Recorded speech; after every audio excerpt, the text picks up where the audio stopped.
Good morning, good afternoon, good evening, wherever you may be. I'm your humble host, Mr. David Null, also known as Hawkeye Two Feathers, and I greet you with the love and honor of the infinite creator. And I continue to pray that each and every day that each and every one of you will continue to learn how to accept and receive the knowledge, the healing, the wisdom, and the many blessings out there in the universe, running around like little. But anyway, so the dog ate my homework. Uh,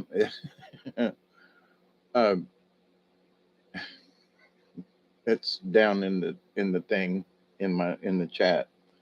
Um, Life is a collision of circumstances. I hope that you all are doing well. Where um, in morning or afternoon or evening, whatever time it might be for you. It's quarter till 12 o'clock here on the Eastern uh, Standard Time, South Georgia time, and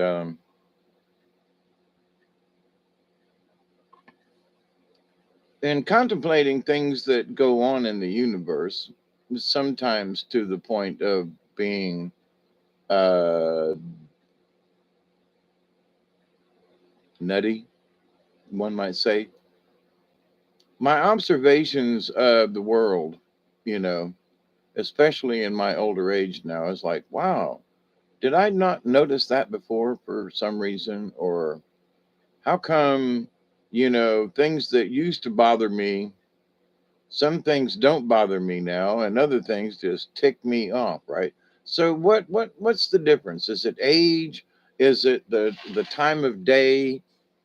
Is it the aren't we supposed to be in the dawning of, hey, Miss Pearl, that shit wacko. I absolutely. But you know what? I wait, where did that go? At the same time, and today I had two doctor's appointments. Hey, Miss Chloe. And so, in meeting people, bumping into people, chatting, folks in the anyway. So, where normally in a day's time, if I go to the store, I might bump into a couple of people, right? So now I'm chatting with people because I've been to the same doctor, and we're having a chit chat and how you doing, blah blah blah, you did this, up to that. So we're having conversation, and we've got to know each other over the last few months, and so it's a little bit more personal than, well, Mr. Dole is, well, how you doing, Mr. Dave? So um, but observation of things. So and going from the doctor's office, coming home. I'm coming over the hill, coming down County Line Road like I normally do, coming out of Thomasville, and there's traffic backed up,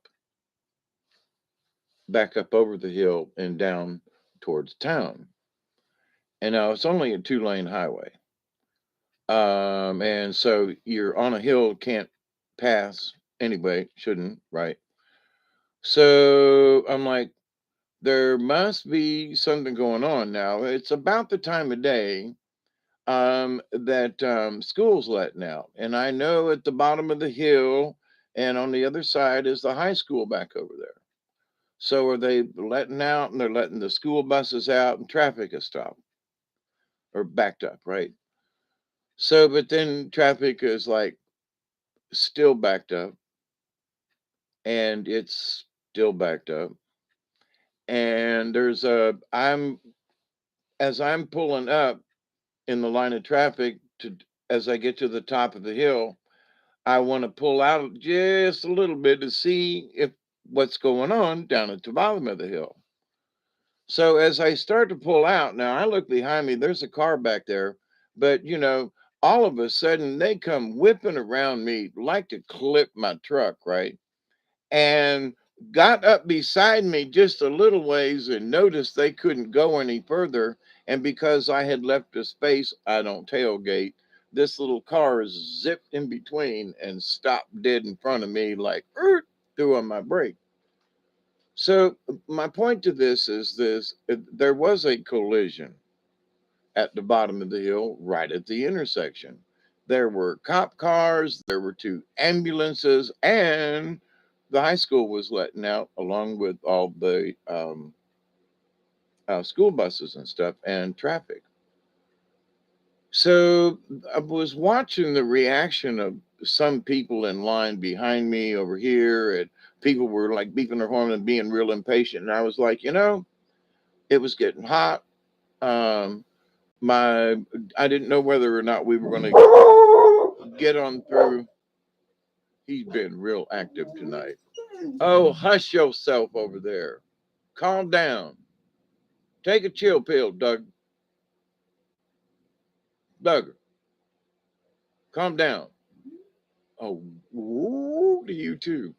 But so anyway, what normally should have taken just a couple of minutes to get over the hill and through the intersection and for me to head home was like a half an hour sitting there waiting to get through the intersection where the accident happened. And it was a bottleneck. It was just a mess. And it didn't seem like anybody had died or anything. It was a low impact thing, but there were ambulances and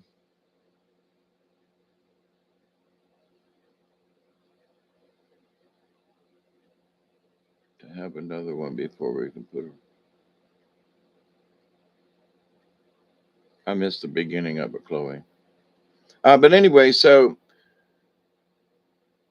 in a moment of, calamity had struck and literally two vehicles collided with another vehicle at an intersection, which then that collision of stuff, the collision of circumstances, backed everybody that was in that line. Calm down. That everybody that was in that, calm down. You have got to calm down. Calm down. Calm down. You're getting too rough. Calm down. Calm down.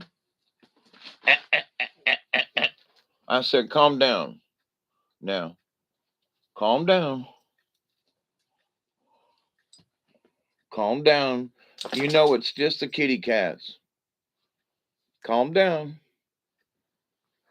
Crazy. Four legged.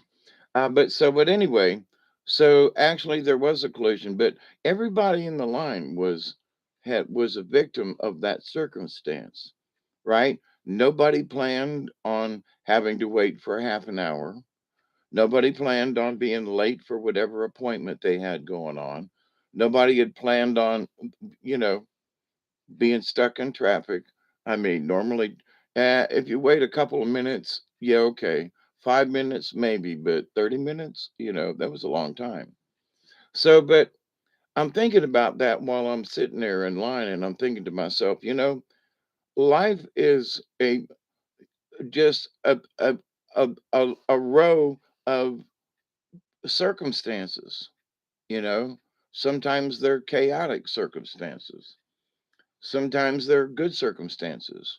I went to the doctor today, two doctors actually. So my report with the heart doctor is they did an EKG. My symptoms were good. My blood pressure is down, and I had some discussions and told them about Sunday and what my blood pressure was, and that it was below 100. It was 90 over 60 was 62, beats per, and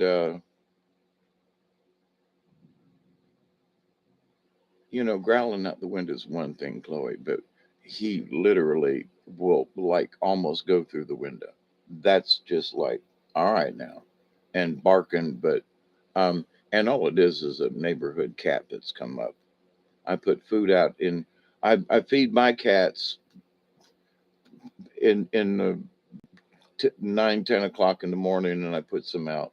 It's dry food, And when that's gone in the evening, then I go out and I put another batch out for the evening, for supper. And but that also draws in critters, and sometimes possums and other critters come up to eat out of the bowl. But it just drives him nuts if a cat from one of the other houses around, and they're a long way off. It's not like I got close up neighbors, but anyway, but it drives him nuts. But so the circumstances of life is just a bunch of weird collisions of things. And sometimes they're absolute collisions. I mean, my pulling over a little bit to see down the hill, I almost got clocked by this girl in a little car that I couldn't even see the top of her head, from the back. And she had come in there, then whipped in, almost took the nipped the front end of my truck. And being impatient. Um, So this little inconvenience was affecting different people in line.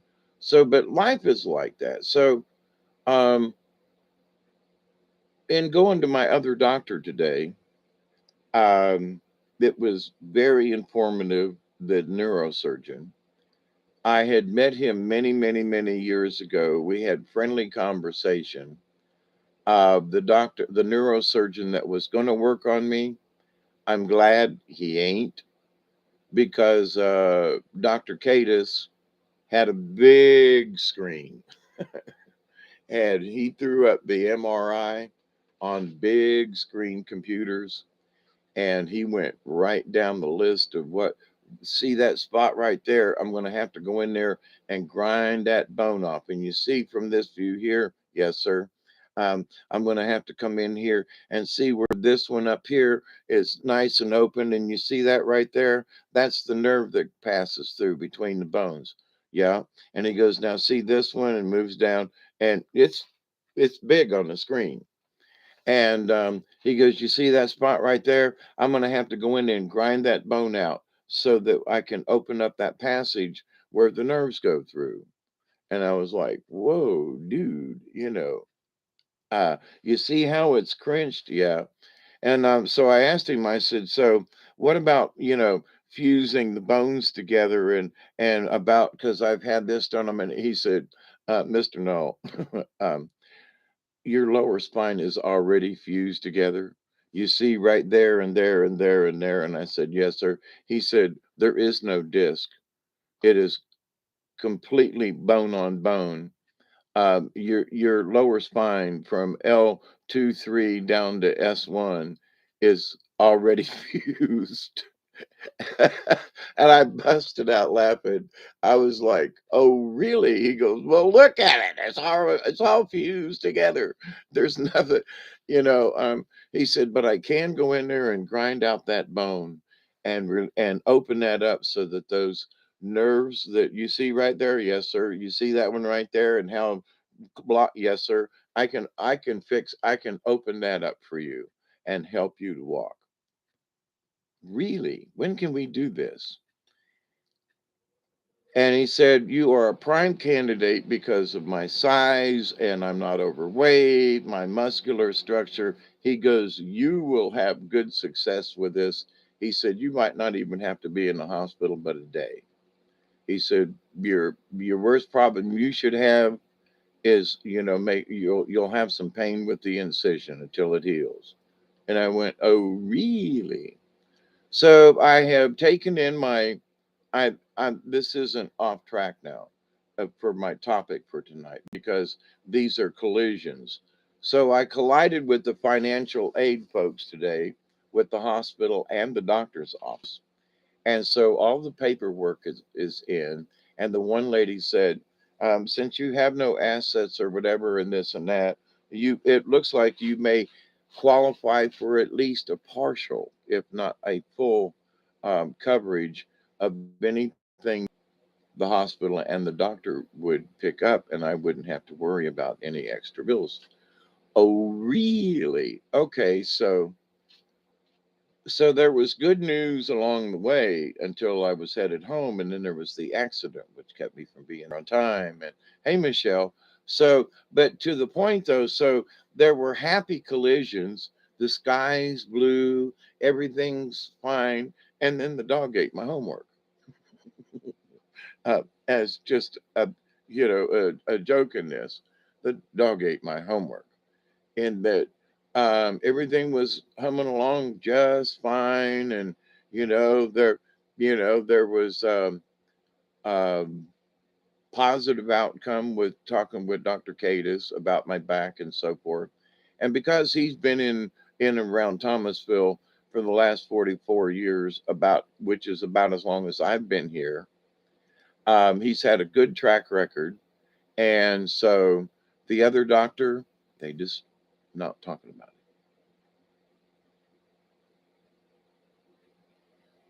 But when I talked with Cadis, he said, see this report right here?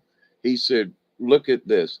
He was only going to, his intention was only to fix that right there. And he goes, nah, we're going to fix it from here all the way down. So I said, okay, doc, how long should this take?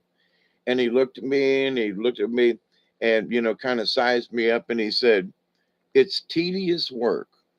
And he said, but maybe 3.5 hours, in the operating room.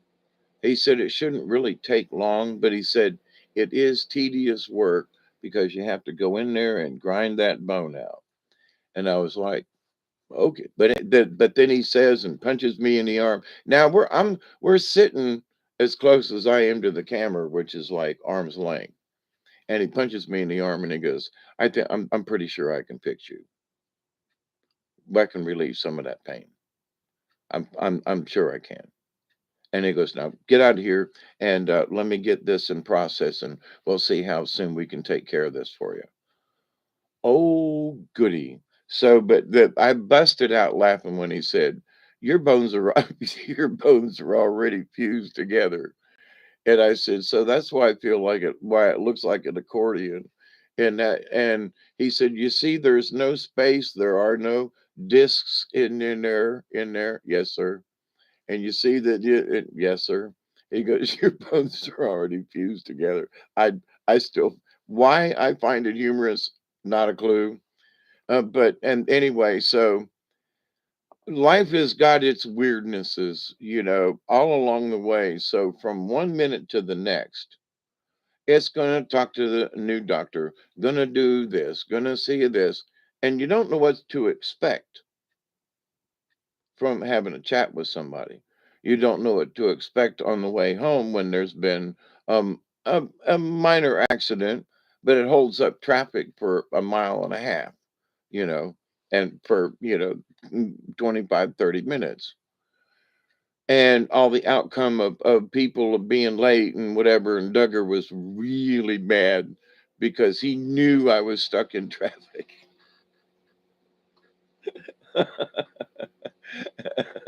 I'm kidding, but anyway. Oh, it's after 12. So good morning on the next day to you all. Hey Barry, how are you? Lucky Stone, how are you? Good morning to you. Michelle, Chloe, Barry, uh, and right back at you, Lucky. So, but anyway, a collision of circumstances. So anything that you can think of, and I mean, depending on how busy your day is, you may collide with a bunch of different people. Not maybe physically, but you meet them, right? You see them in a store or you interact with them at your place of business or whatever. But for every person that you quote bump into, and I don't necessarily mean collide uh, physically or mentally, but because your energies have, you know, intertwined and you've interacted in some way. Maybe you just waved at them or whatever. But there's an interaction there. So that interaction, there's energy exchange. And in that energy exchange, are a collision of atoms in the universe. Okay. So we do collide with our energies with other people. And sometimes it's a nasty collision.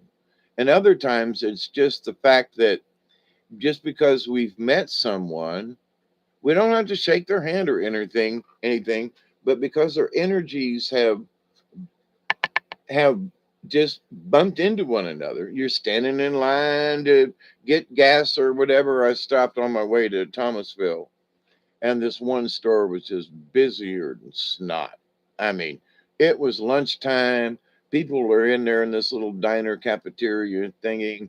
You could smell the fried chicken in the, southern fried chicken in the air, and people were buying cases of Mountain Dew for after when they got off at lunch and putting it in coolers, and every gas pump was filled with somebody.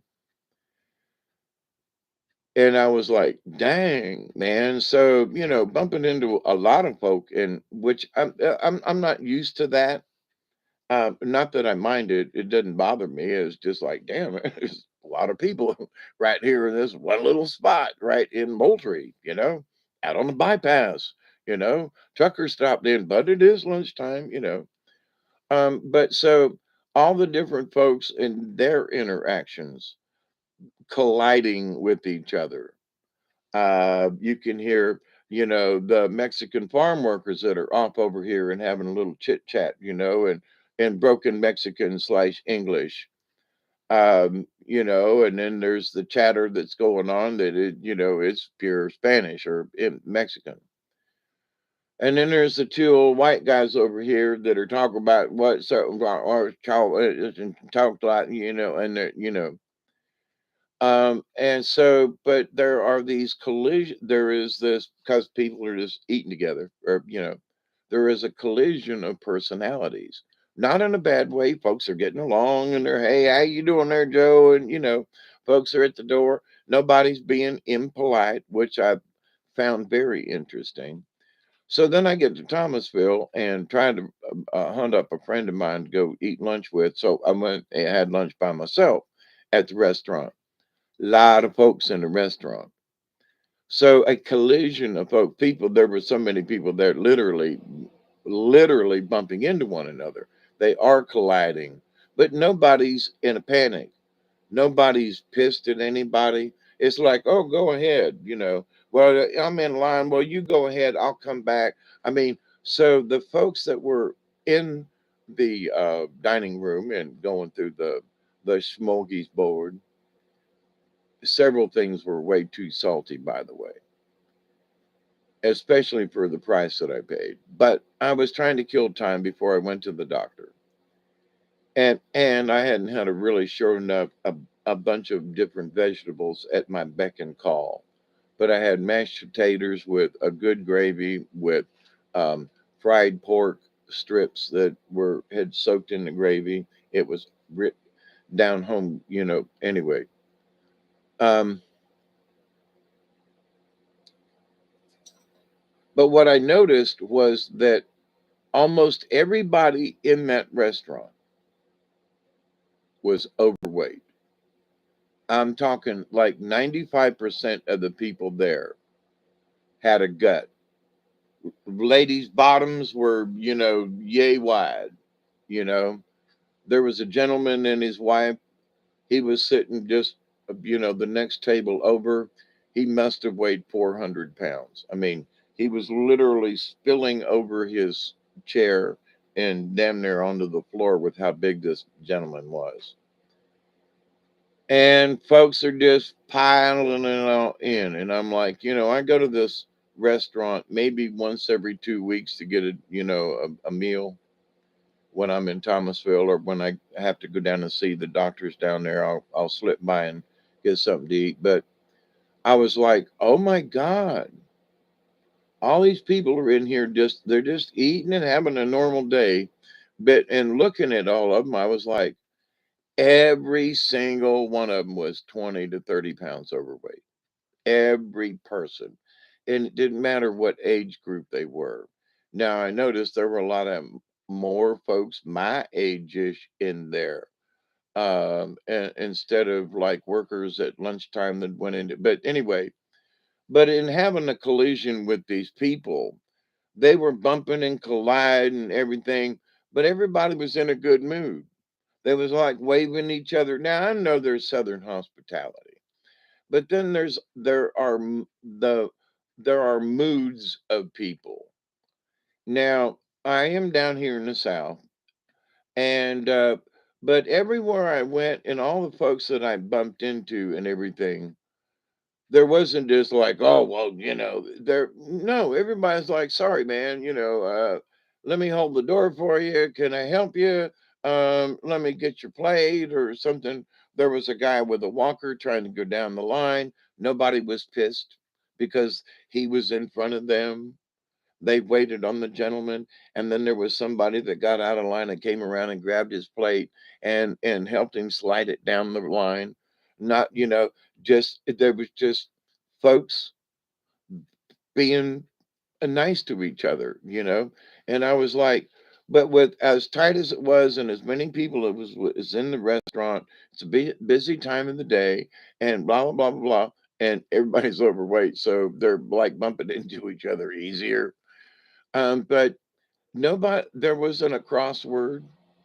Nobody was mad at anybody for being in line or being slow or, you know, and I mean, you could tell with the body language, you know, you can tell if somebody's frustrated, like, get out of my way.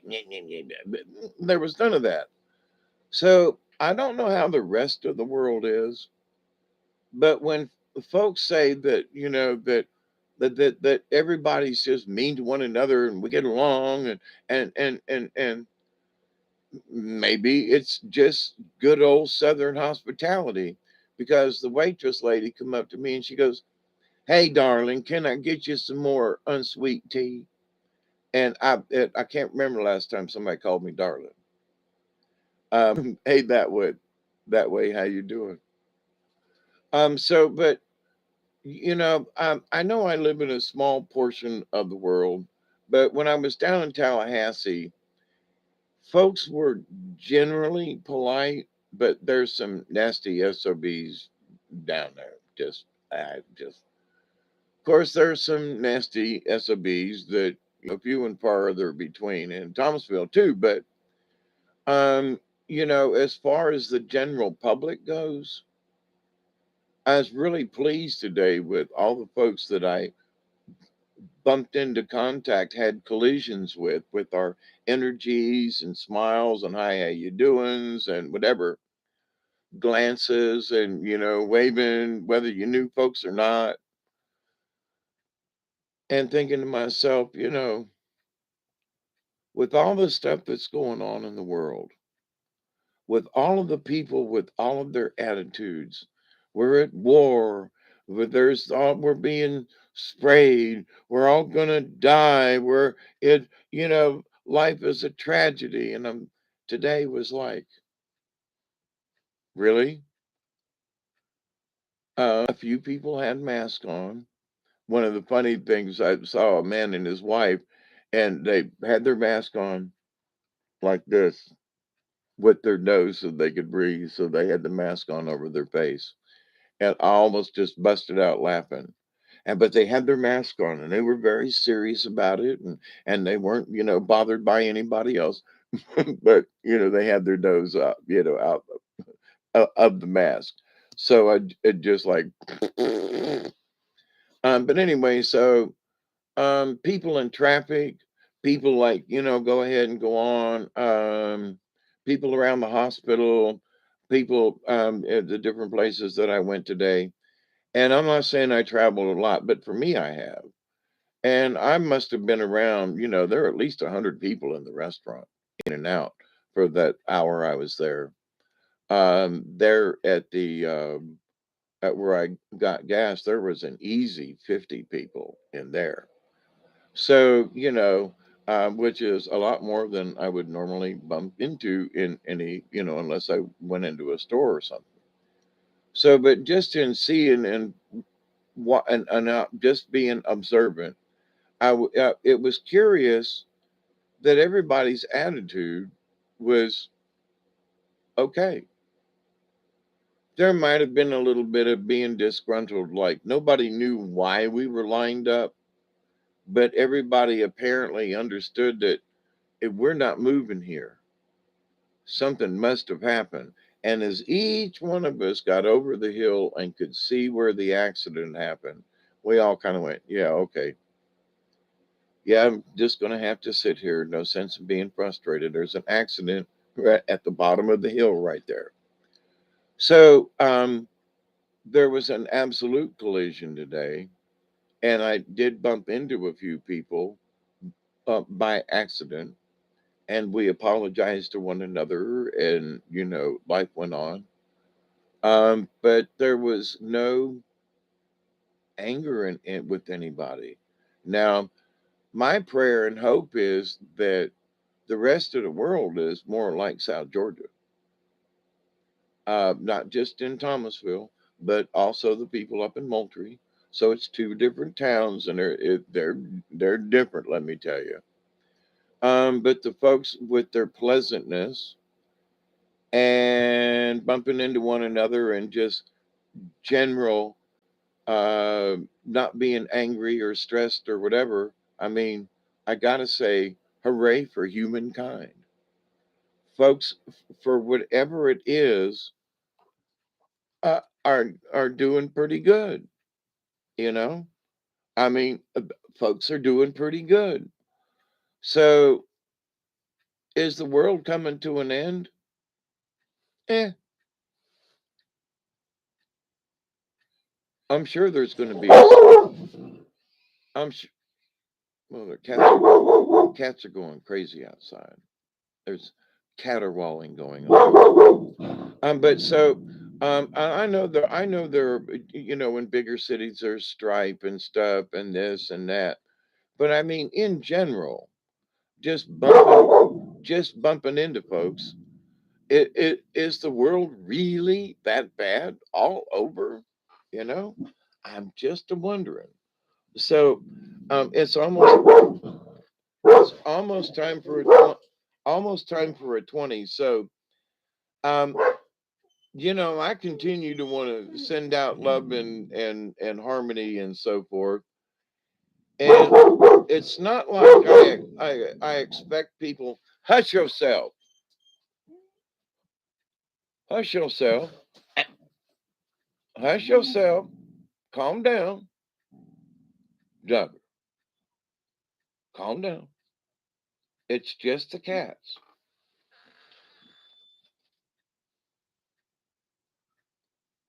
Sometimes his barking will hit a nerve that it's like, stop it right now.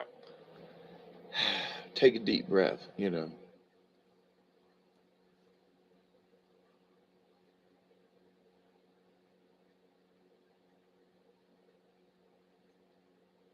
Yeah, but um, he's tripping. Am I tripping? Well, but it isn't just today. I mean, the general attitude of the people down here in South Georgia, because I go to town and I'm around other folks and stuff, but I'm always watching stuff on YouTube and internet, and people are always argumentative and at each other's throats, and it's just that people have a tendency to think that the whole flipping world has that kind of an attitude. So when I go out in public, I'm kind of sort of expecting to see twinges of this behavior as population density and per capita of folks. And if there's, crazy mayhem going on someplace else with a percentage of the population, then it should kind of sort of show up here. You know what I mean? Um, Fire in the hole. Is it that time? Almost. Yep, it is.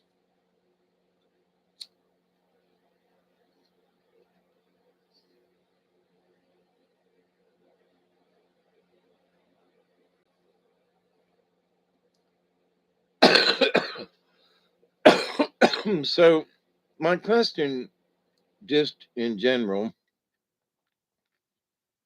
So how is it in your neighborhood? Are people generally in a decent mood, or is everybody freaking grumpy to the point of being, ugly or whatever, or discontented with one another, or gruff or short tempered, or you know what I mean? So and it didn't matter. Are a lot of black folks that were in the restaurant. There were black and white waitresses, cooks, management, black and white. Um, Same thing with the clientele. Um, there was, three black women having dinner together, and there was a husband and wife team, right next to them. Nobody was trying to be segregated. The whites were chatting with the blacks, and the blacks were chatting with the whites and waving to one another. See you, darling. Have a good day, and waving and interacting. Like I said, I know this is South Georgia, but this whites over blacks and racism and that kind of thing. And one old guy at the end said, "Oh, he was calling this black waitress, thank you, honey. See you next time," as he's going out. And she's okay, baby, And white man to a black woman, what's going on? Where's all this white supremacy everybody's talking about? Everybody to me, especially now after all these years down here in the South, folks are getting along. It doesn't matter what color they are. It doesn't matter how old they are. They're getting along. Nobody's being better than another. Now, there are some folks in the hood, all right. But in driving around today, I went through several old neighborhoods kind of thing, and the hood ain't what it used to be. The hood's kind of cleaned up a little. Actually, it's cleaned up a lot. So I was like, damn, there used to be them brothers that would stand down here on the street with the cars and everything, and they just hung out with the drawers down to their knees, and and I was like, whoa, they weren't there. Like, huh? you know, and that the old hangout places, they weren't hanging out there. And I was like, cool. And the housing in the neighborhoods are is cleaned up. The yards are looking better. So this idea, black neighborhoods, white neighborhoods, people living next door to one another, down here in the deep south, with where all this slavery and everything was so bad, and the whiteys and the niggers couldn't get along. And here we are in this day and age down here in the deep south. I saw a lot of peaceable folk. you know it wasn't just pleasant to me, but I was much encouraged, because I can remember years back when the tone in that same very restaurant was different. And I have been in this same restaurant now several times here in the last few months. This is the same restaurant where this elderly couple bought me, met him at the curb, walked in, and the lady paid for my lunch, and we sat down and ate dinner together. And didn't know him from Adam or Eve. And, just out of the blue, they bought me dinner. They bought me lunch. So it's the same restaurant I've been to several times, and I've been to in the past. So it's not something new. So I have observed over time interactions of people just in this restaurant area thingy, whatever. So, but I'm absolutely positively wonderfully surprised at how polite everybody was to each other in this day and age of fussing and fighting. To see folks just being naturally nice to one another and not trying to go out of their way to be nice. They just were. Excuse me, oh, let me get that for you. I'm just, one waitress is cleaning up another waitress's table, which is sort of like you ain't supposed to do that. And she said, I got your tip right here, and gave it to her, and then kept cleaning the table off and picking up the glasses and carrying them to the kitchen. Whereas before, the waitresses would have been like, you better not touch my table. That's my tip. You know, no, it was amazing. So I wonder at the people out yonder who are complaining about how bad it is, when I have to ask, after observing people in public. So today, several hundred people I came in some kind of contact with, not counting the folks that, in traffic and stuff. But between the doctor's offices and where I needed to go, an easy 200 people. Everybody was in, everybody was kung fu fighting. I'm sorry. Do. Anyway, they was fast as lightning. You can choose to walk the path of loss or the path of bliss. Hey Travis, if things didn't happen exactly how they happened, none of the people would actually have been born to even bitch about how things happened. That's a long way around that one there, Travis. But no, I mean, having grown up down here and have seen the different races, and the blacks would have a tendency to like sit over in the back dining room, and the whites would collect towards the front. There wasn't any of that. It was just mixed all over the place between the two dining rooms. The blacks weren't in the back, nobody was against the, everybody was just mixed together. Nobody, it was wonderful. Now, after having lived here, 40 plus, I've been here on the property for 40 years. So, and, I lived here for since 74, 84, 10 years before I bought this property. So, plus that year in jail I spent, that was so much fun. But, so having seen how things have changed from, and I used to come up here to South Georgia with the carnival in the 60s. So I watched this showing of segregation to blacks and whites sitting together at the table, you know, blacks and whites dating, living, married to one another. Um, there are women folk who are quote married now. You see, the lesbians have come out of the closet more than the men. The men don't necessarily come into places like that where lesbian women will come into a diner and they'll sit together and not worry about it, but you can tell, you know. Um, but so but that's just it. It's open. Nobody's saying anything. Um, but now we don't have the same kind of weirdness that other towns do. I mean, showing up, just dressing up and being crazy. We do have that down here. Um, there are communities, all right, but their communities stay within their communities and they're happy there. Um, but anyway, so, but this idea though that everybody, the world is just supposed to be dogged on one another. It's all coming to an end. You know, the apocalypse is going to happen any minute now. Those 5 waves of energy are going to come out of the universe and sweep over us any minute now. That still hasn't happened. The world's going to flip upside down. That hadn't happened yet. The core of the earth is spinning backwards.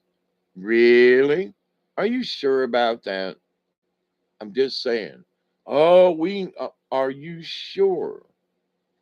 the mass of the core of the earth, for it to have stopped and for it to go the opposite direction, the earth would be in a crap load more cataclysms than it's going through already.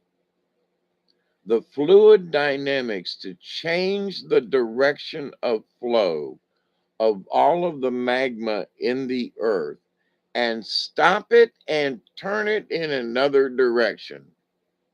I don't believe that crap for a moment. Could it be slowing? I would absolutely agree with that. But that the core of the earth stopped and is now spinning backwards? Uh-uh. The we would see a lot of other sure enough big changes, y'all. I'm just saying. But anyway, so and why are they feeding that line of bullshit to us right now? The core of the earth is spinning backwards now, and really? Now I'm the one who used to do, and I haven't done one in a while because things seem to have been pretty stable. I've been, I'm the one that did Earth wobble videos for a long time and going way back, but I haven't seen the Earth wobble as near as much here recently. But I have noticed because my south facing windows are in and of themselves a sundial. I have noticed where it says 10 o'clock on the wall, the sun says it's 9 o'clock. And it's like the sun the sun is actually late coming up and not necessarily wobbling. But the moon has been really far east. Uh, uh, it sinks low in in the sky and then it comes back up. But anyway, um, but it's been following pretty much in um, a pattern, and it's varied a little, but nothing just wacko.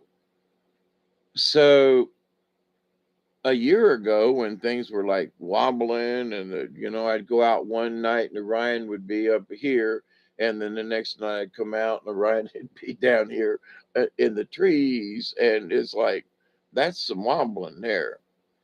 I would have said something was going on with the core of the earth then, but Orion's been coming up, really consistent, a little bit off, but mostly in the right spot. Pleiades has been in the right spot. It's been going down in the right spot in the early morning. So it's like so for me, the core of the earth stopping and going the other direction. Hey Ray, how are you? Um, I would have absolutely would have swore that the earth would be wobbling more, and the constellations and things that I have been watching and bitching about for years, that they would be I would still be doing videos about the earth wobble and stuff, but it hasn't happened. It just hasn't been there. So, I scratch my head and ask the general question to the universe: is it really all as bad as they say? Um, is everybody always at each other's throats? The blacks hate the whites and the whites hate the blacks, and the supremacy and the thingy, and yeah, just okay. Sorry, not in our neighborhoods, not in town, from one end of town to the other, from one small town, in South Georgia to another. No, people are being nice to each other. They're being human to one another.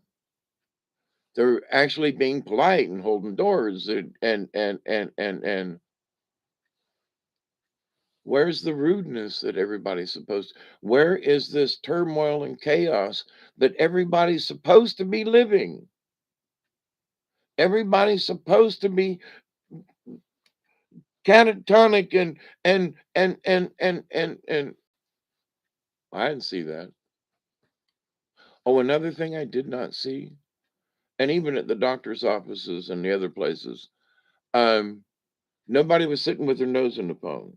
There were a couple of people who were like checking messages, but they put their phone down. Nobody was sitting there just, plodding through their cell phone, which I found encouraging. They were actually having conversation with one another.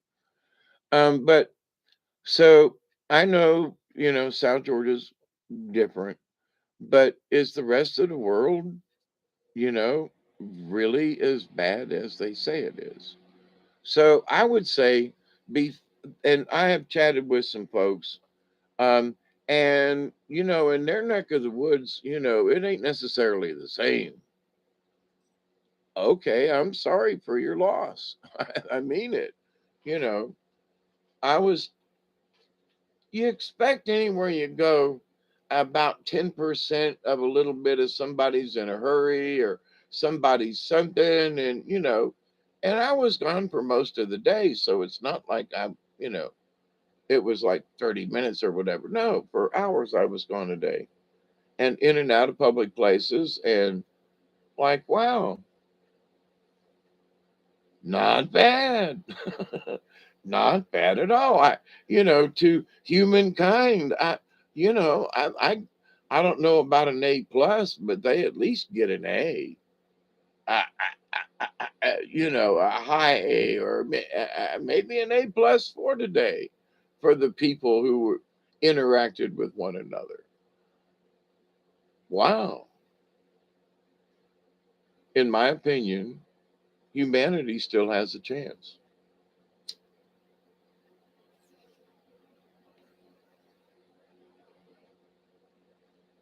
Now, I believed that before I went to town. But after going to town and seeing how people are interacting in what's supposed to be, high inflation, everybody's at each other's throat, and blah, blah, blah, blah, blah. And I see people interacting really kind of sort of, even for the South, a little bit of above normal. From my view, it plays out in places it needs to play out to serve a purpose. Fabrication is the name of the game to keep. Fabrication. Keep the mental images in the visual eye of the collective. I ask the universe for medicine cards. Are you asking that of me, Barry? For you?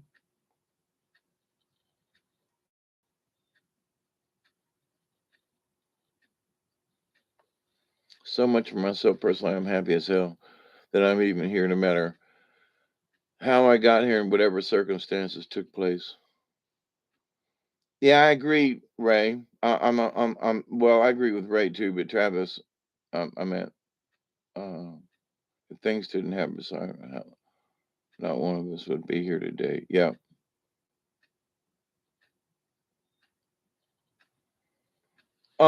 Yeah, that's one thing, but I mean, and just looking at the news and generals, how folks are reacting in different ways and stuff, and it's just that things are just coming apart, and I'm sorry, um, but at least down here, folks are doing better than just keeping it together.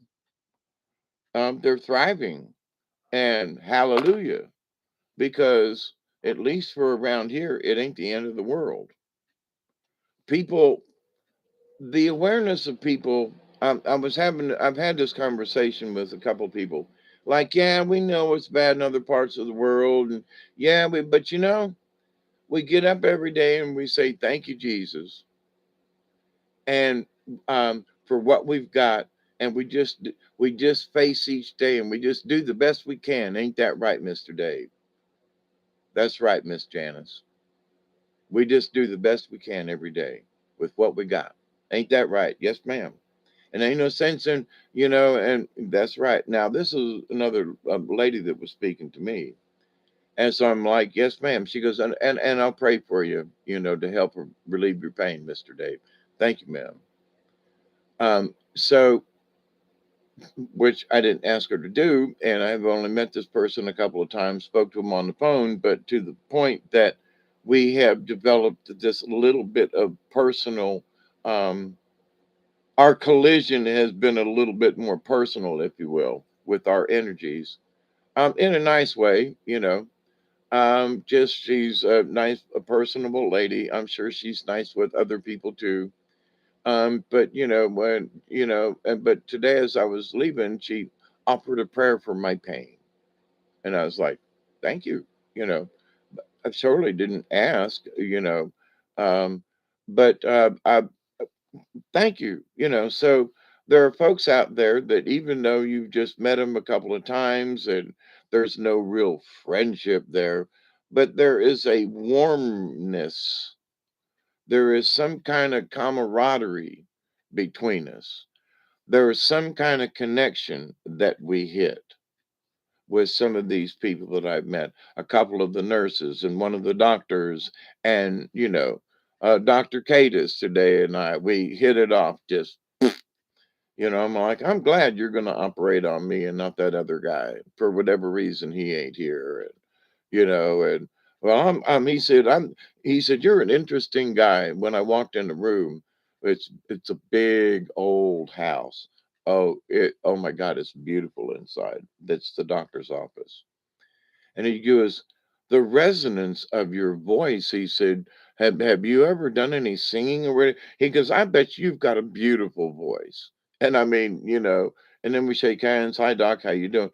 But to the point though, that just how people are reacting to one another, not just to me, but my interaction with these people. But these few folks that I've had more interaction with than not, just by smiling at them, just by being pleasant, making a comment about their hair or their, oh, that's a nice blouse you got on there, today. How are you? But to the point though, it's not just me being nice to other folks and them responding to me. I'm observing them being nice to other people too. And the response of other people back to them is just like, oh, okey doke. So I'm going to keep on praying, because whether or not the last few years of praying for peace between races and praying, between elderly and youngsters and, farmers against, just people, why can't we just all get along? It seems like that there are really places where folks are really getting along. And I'm proud to live here down. I'm proud to live here down in the South. Now, is it like this every day? Well, every time I've been to town, and since I've had the heart attack, um, for the last 7 months, folks have been in a generally, the collisions have been good. Even at the accident today, there wasn't like, oh, wailing and gnashing. There are people sometimes they're pointing their finger at one another, and there's kicking of tires and stuff. That it was just really calm, like what, and kind of laid back. And there's the Georgia State Patrol, and there's the county mountie, and there's the fire truck, and there's the, okie doke. Um, and there's all of us in line waiting to get through the traffic light, because it was down to one lane. But anyway, so collisions for real and kind of sort of make up collisions. But in the daily routine, I didn't see anybody in the different places having to call for an attorney. Oh my God, we got to call Ken Barnes or Ken Jones or Ken, whatever his name is, you know. Call Saul, that's all, or whatever the commercial is. Uh, with the gift we have to create a peaceful, centered, balanced, grounded, joyous, full, praise be to the Creator, the unconditional flows through all of us. Be the frequency you want to receive. There you go. Thank you for sharing your experience, Hawkeye. It brings hope. I see many good deeds and kind acts towards each other through humanity every day. It's all a process. Yep. But the fact that other folks are doing it without like somebody telling them to, you know what I mean? I'm sure that these people that I came in contact with today, I heard one guy talking, he was checking his phone, and he goes, "Oh, these conspiracy theorists," and he was reading part of an article or something. And it was the heavyset guy, by the way, but and he was really big, really big.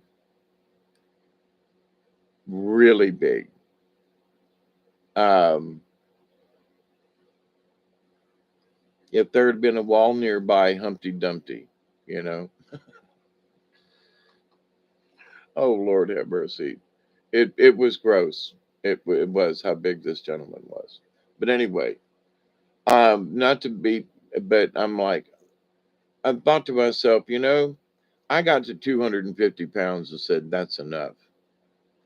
This guy was sitting here at the table across from me, eating and eating and eating and eating. There must be nothing in his head that told him to stop because he was every bit of 350, 400 pounds at least. Okay. No, closer to 400 pounds because I had a friend of mine that was 350 and they weren't near as big as this person was. But anyway, so it's like, and how can you allow yourself to just like get that big? Isn't it inconvenient? I mean, to have to, I mean, this guy was literally this big around, you know. He was huge, not to pick on him, but in my thought process, I was like, isn't there something in your brain when you look in the mirror that you go, I think it's it's gone far enough. You just say, nah, I ain't gonna get no bigger. And then his wife went back for pie for him. And she was a much, much, much, much smaller. And I looked at him and I said, there are three of me in him. Because I'm weighed today, I'm 179 pounds. So 180, if I was 200 pounds, two times, if there were two of me, that would be 400 pounds. This guy's over 400. So there's two and a third of me in that one guy sitting over there and weight. And I'm like, how can someone allow that to happen? What collided with him in that, he continues to have to be that big? I was sitting there hoping that maybe something would come to him where he would just realize, I'm way too big and I really should do something about this. Because I'm 180 pounds and I got a heart issue. What's wrong with this guy, And what's going to happen? What about his kidneys and his lungs and his thing and his diet? And there was when he stood up, I could see a slimmer him. It was almost like he was wearing a clown suit. And I'm sending prayers out to the guy now. Not a clue who he was or who he is. But, what in human beings, what kind of collision do you need? Is it a person? Is it an incident? Do you look in the mirror and go, that's it. I'm 200 pounds. That's enough. That's enough. I don't know. I don't know about a Jenny Craig diet, but I look in the mirror and that's enough. I decide that I'm not going to be any bigger. I'm not going to eat. What says to a person? Mine was 250. I got to 250, and I was like, nah, no, nah. So for the last several months, today I weighed in at 179 pounds, and I've been between 178 and 180 since my heart attack, within 2 pounds over the last 7 months. So I eat what I want when I want, but I don't overeat. So can it be done? Can you hold your weight within 2 pounds over a 7 month period? And the answer is yes, because I've proven it. I didn't used to weigh myself before this, but every doctor you go to, they want to weigh you and check your blood pressure, blah, blah, blah, blah, blah. So for every time I've been weighed, every time I've been to any of these doctors, I've been within 2 pounds in the last 7 months. There are some folks that fluctuate 5 pounds in a week, you know? So it's like, um, my question to humanity in my own bumping around and stuff is that, so there are people who have so much trouble maintaining something. And I'm like, I think they're making too much of a big deal over this, because it's like, oh, well, I gained a pound today. Okay, then don't eat as much tomorrow.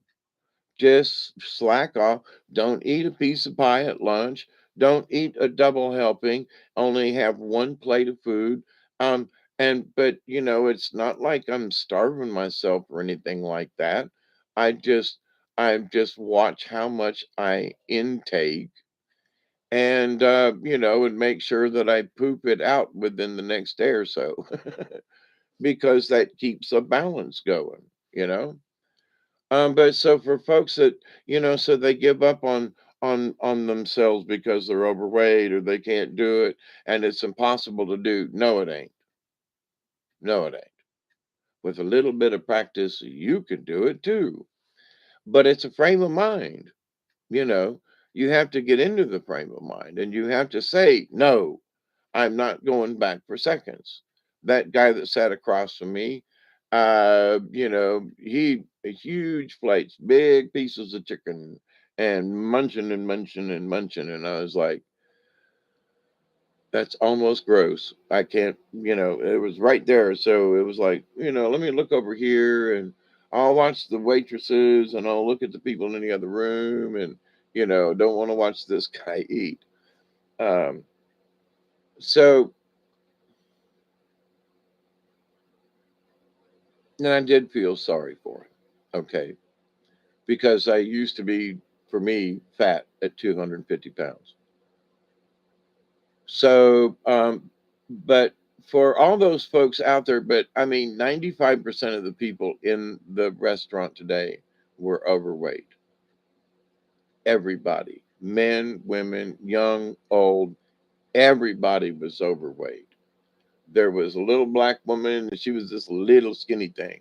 And then there was this other person over there, and they were like kind of sort of medium, but everybody else had big old butts and big old stomachs, and they were going back for seconds, every single one of them.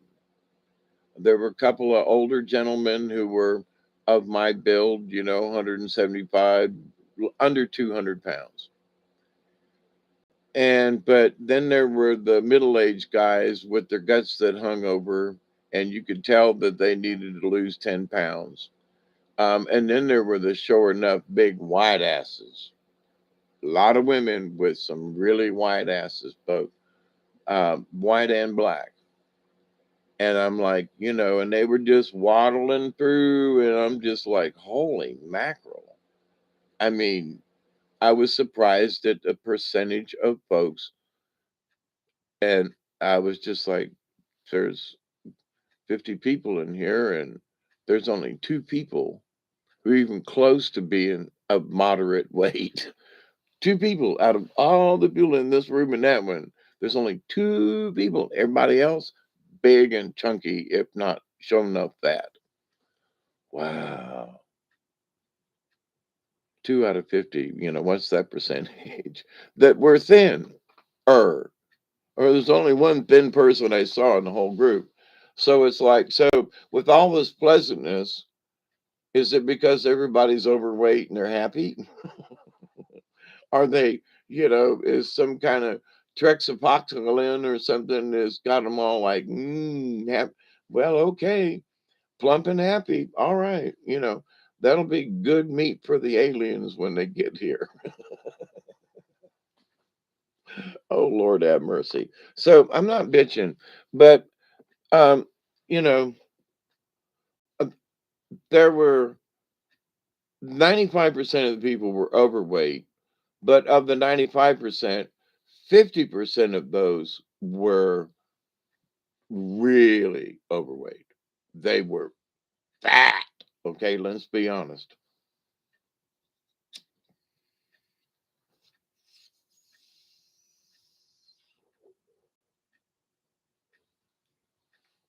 Now, that's a popular restaurant and people go there to eat every day and stuff.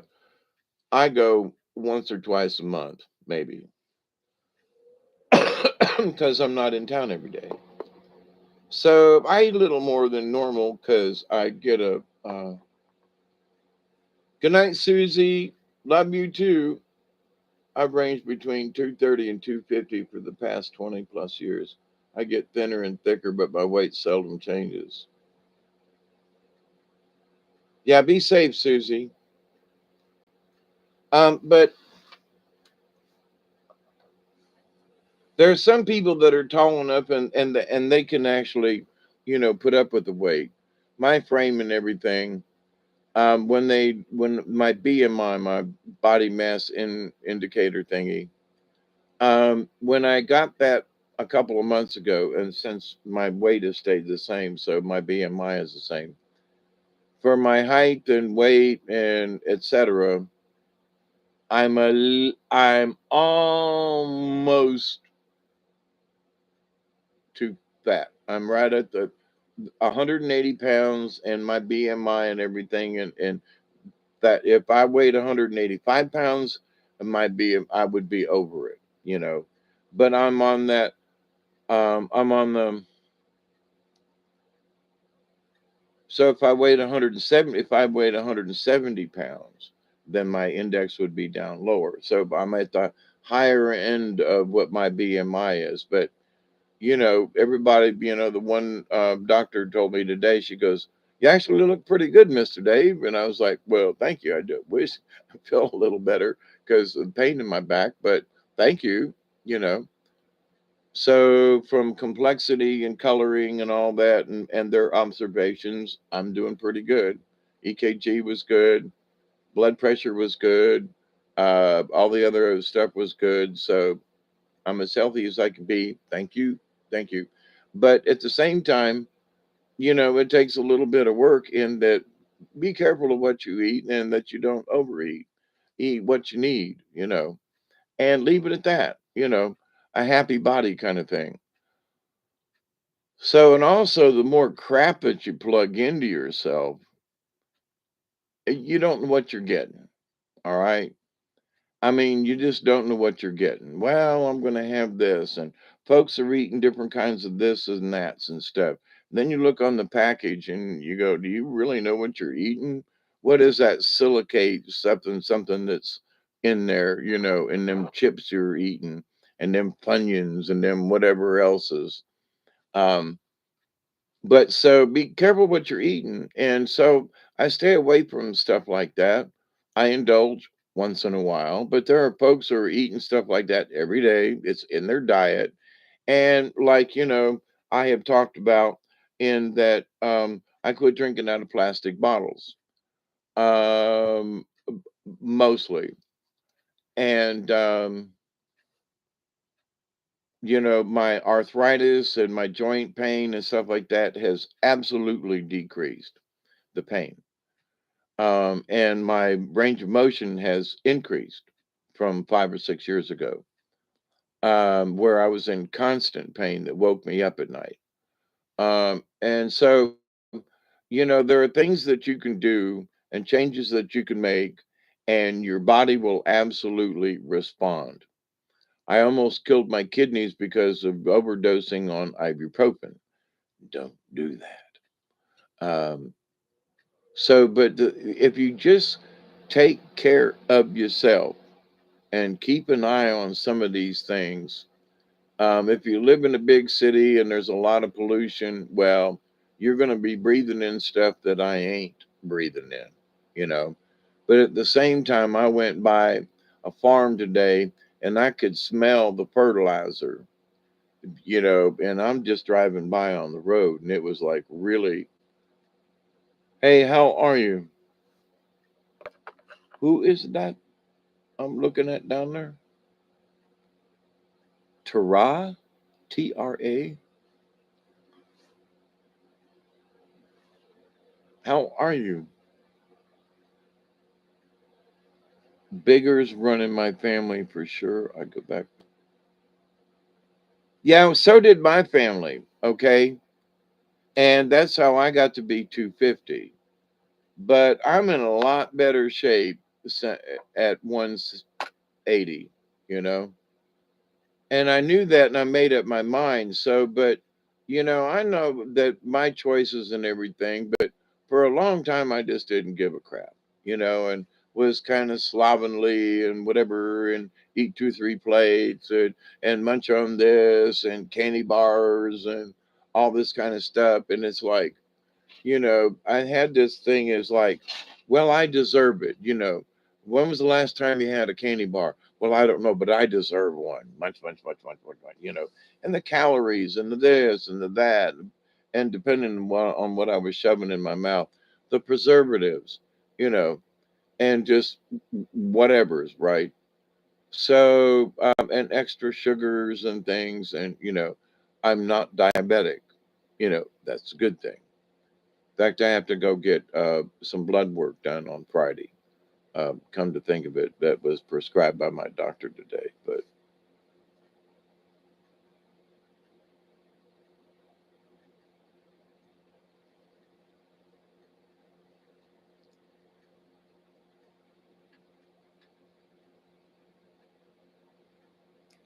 why'd you time out Travis, Chloe?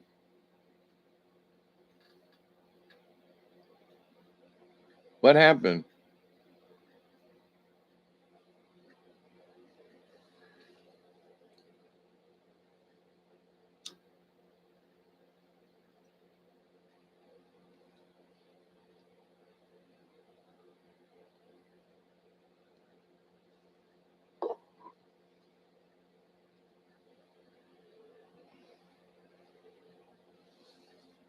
Well, you better bend down and wash Travis's feet. Uh,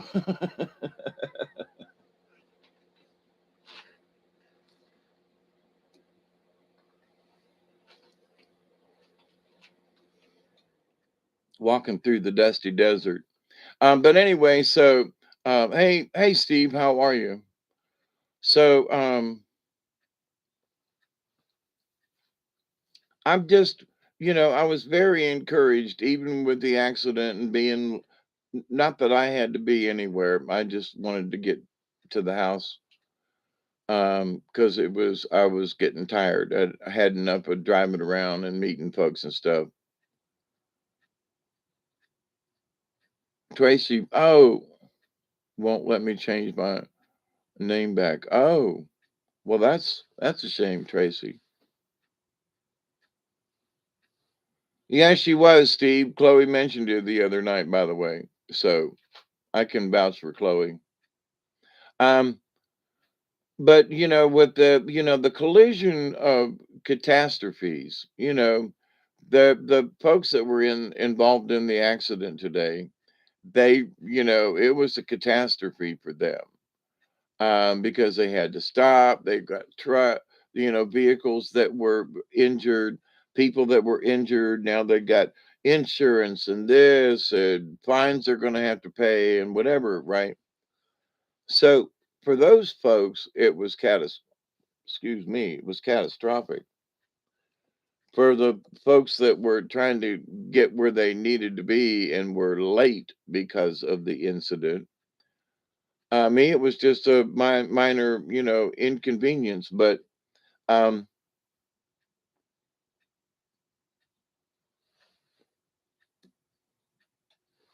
you never know from moment to moment to moment to moment to moment when something's going to happen.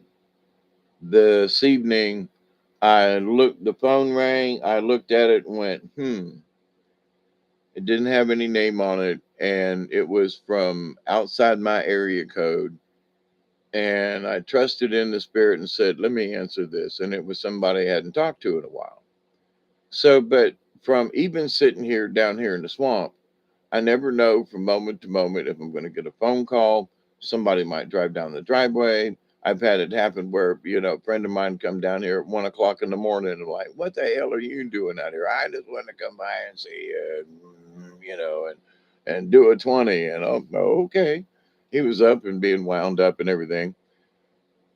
But the idea that even sitting at home, don't know from 1 minute to the next, if Duggar's going to, break through the glass, or if he's going to bark and jump at something, or, if there's going to be a bear that comes out of the woods. Um, you know, I heard that, a bear went over the mountain, the bear went over the mountain, the bear went over the mountain to see what he could see. He saw a group of brownies and filled with THC. I'm sorry. Oh, no, I'm not. Uh, but anyway, so it's just interesting though that you know, and they're horn honking and stuff and frustration that you can see in people. I was just amazed today, and I'm just right on humanity. Y'all, had enough the last few years where everybody was bottled up and couldn't get out and couldn't interact with one another, and everybody just had enough, and they just want to be normal.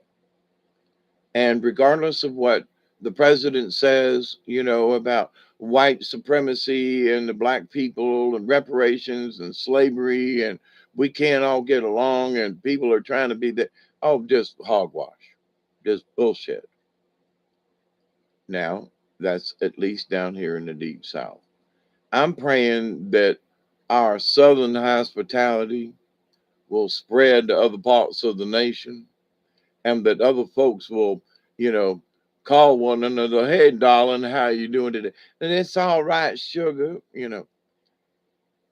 Lovely Southern tradition. I loved hearing it today. And where that lady was like, can I, hey, darling, can I fill up I was like, yes, ma'am.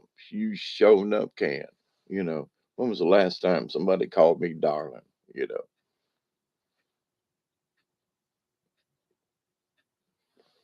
so negativity, I think it's what we bring to us. So, was it last night, maybe, when I was on and having conversation with a person and like walking in the darkness? We know that there's darkness out there. I don't think anybody that I've met today wasn't aware of economic whatever's going on, that life can be tough, because the people that I spoke with, everybody said, we just take every day as we can and do the best we can. Right, Mr. Day? Yes, ma'am. That's a good one. You know, trust in the Lord. Yes, ma'am. Um, so ain't nothing wrong with that. And I think that, in the future, as we bump into each other with our thoughts and our prayers, uh, Massachusetts, huh? Are you up in the Boston area? I had a couple of friends of mine from Massachusetts. That's what they called it.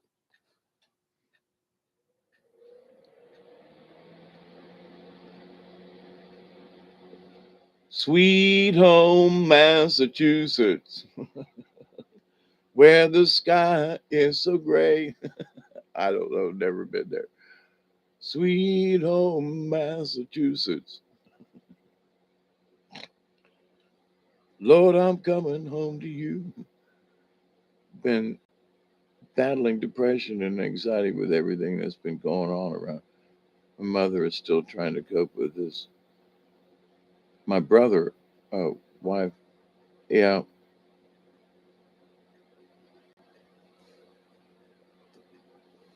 I'm sorry, Steve. We'll send out prayers.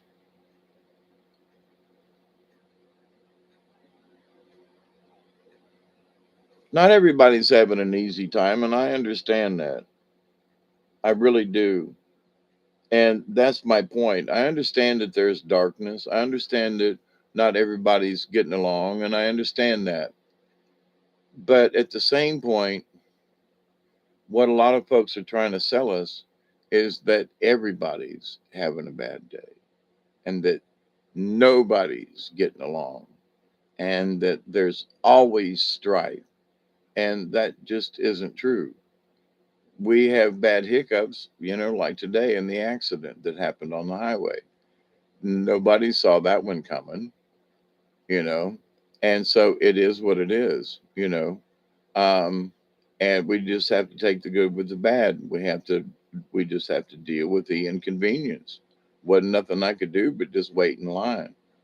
And sometimes that's all we can do is just wait in line for whatever it is to get over with so we can resume where, our ride home, if you will. So I think the universe is doing better than some of these folks would have us believe. My Jeannie's birthday is coming up on the 21st. She's gone 7 years. Oh, I've been here almost going on another hour and a half here. How about that? I just wanted to get on this evening and try to spread a little bit of joy in an otherwise, some folks, a lot of folks are going through depression and stuff and things. I understand. I've been through that myself over the many years, and I know what it's like to suffer depression.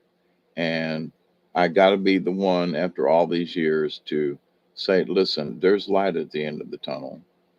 You know, tomorrow might rain. There are tornado watches in central, you know, parts of the United States. It's beautiful outside here. The stars are bright and shiny. And, is it like this everywhere? No, I'm not a fool, you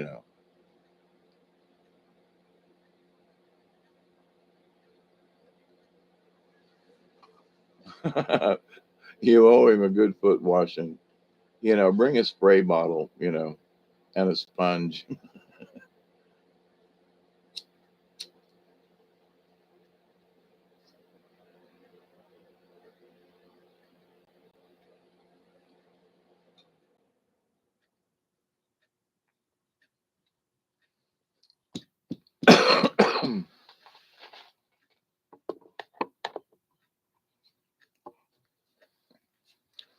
Yep, Steve.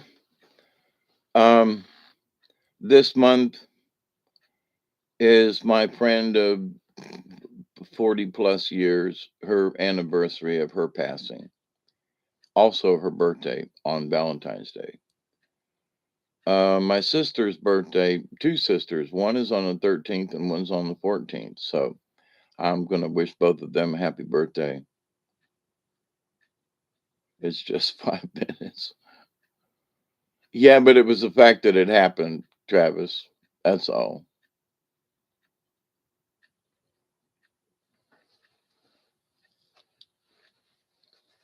Yeah, I mean, still condolences. But for the times that it used to depress me to think about all the folks that were younger than me that have already passed. And I just have to, like our dear friend Brian, who passed away, way too soon. But that, I can't be sad about it. I can't be depressed.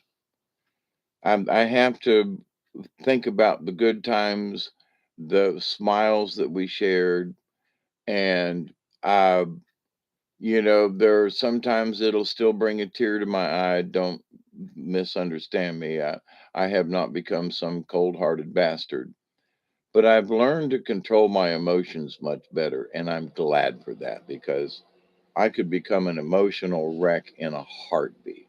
Watch some of my earlier videos. you know, I could break down to something at a heartbeat.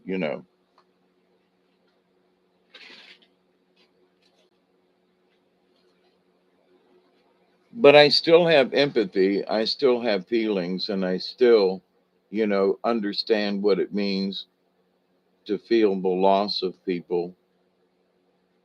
There's been way too many people these last few years that have passed away. And if I thought about all these folks, I could be depressed in a heartbeat, but it don't do me any good. I got to think about the positive times we shared.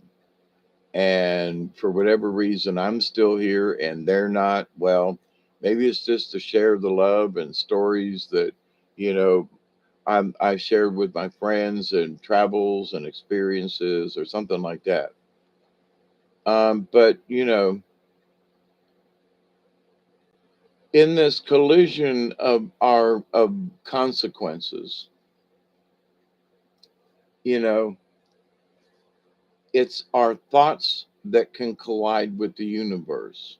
It's not just our personalities, but our spirits collide with other spirit guides. There are some folks who are getting in touch with the universe and they're channeling some very questionable sources. Okay. And you should never channel anything other than your own spirit guide, period. If it ain't your personal spirit guide, it's some other entity that you're channeling, please stop.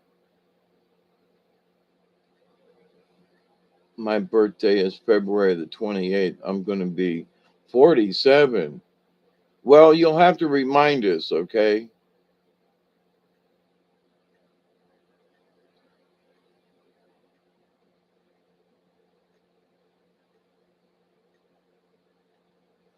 Wow, Chloe, yours is the 12th. My sister's the 13th. And my other sister, her birthday's on February the 14th as well. So they're, you know, years apart, but only one day apart as far as their birth dates. That's just interesting. But anyway, so yeah, a bunch of February birthdays, ain't we? All around Valentine's Day.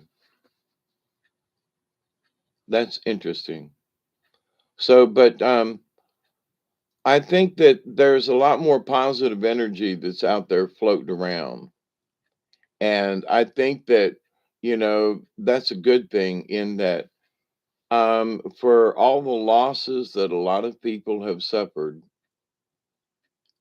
it's good to see that folks are picking up and it's a new day, it's a brighter day, and we're all in this together kind of thing. Um, and we're all just doing the best we can with what we got. Not a bad philosophy in this day and age. I just turned 40 11 days ago. Well, happy late birthday, damn over the hill. Thought I make it.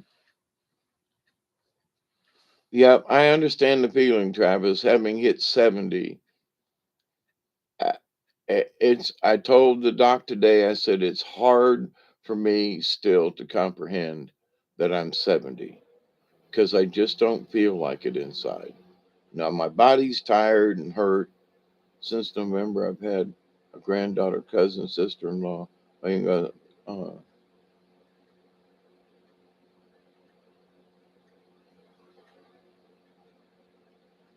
I understand, Steve. Just know that we got your back.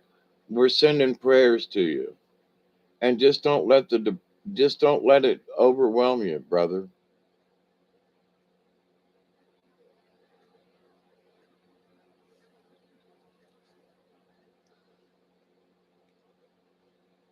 Yes, a lot's happened, but that doesn't.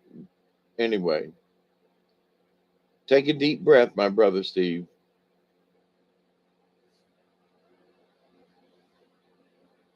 Well, look, my friends, I stayed up late last night. What time is it? Oh, it's 1:20. Oh my God, y'all let me get here and not say anything? It's 1:20 a.m. Ooh, we got to take care of this. Puff, puff, pass.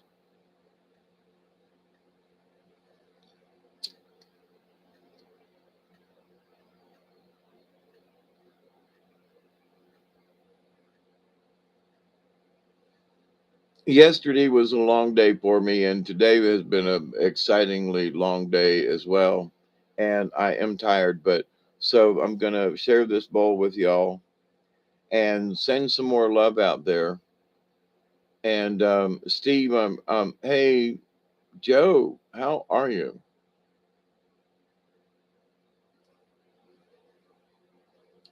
Smoke if you got 'em, as they used to say.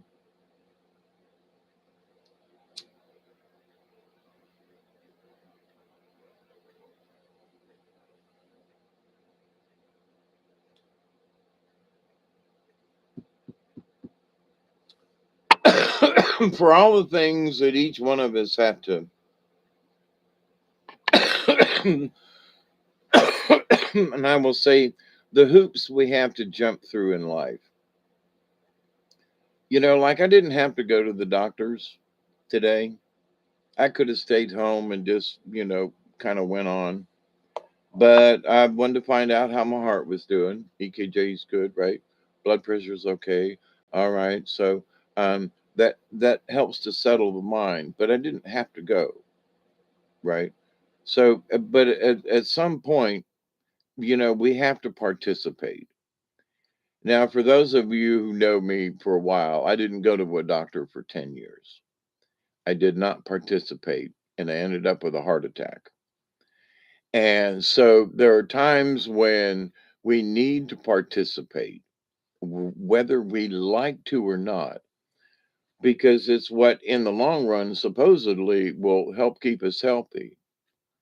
I'm going to slam the rest of my coffee and smoke a cigarette. Hey, Lucky, how are you? My wife is still under chemo. She also refused to drink water. It's frustrating when the best solution is easy. I drink so much water as a good example.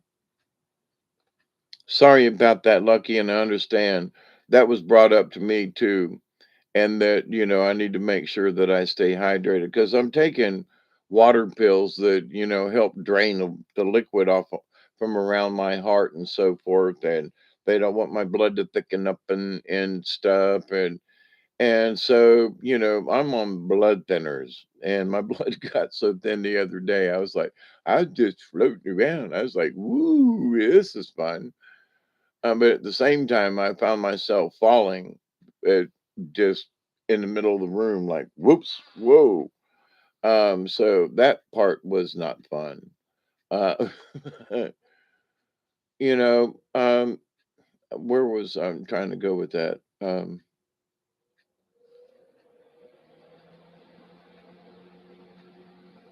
It's good to see you again, Travis. Keep the faith, brother. And that's what we all need to do.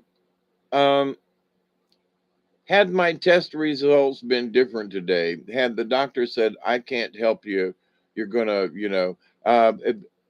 I would have said, okay, and dealt with it. But, for what, and I've had a couple of, not necessarily bad results, but odd results I've had to deal with. Having a heart attack and dealing with that and all of the ramifications of God, now I know how I'm going to die unless I get struck by lightning or something.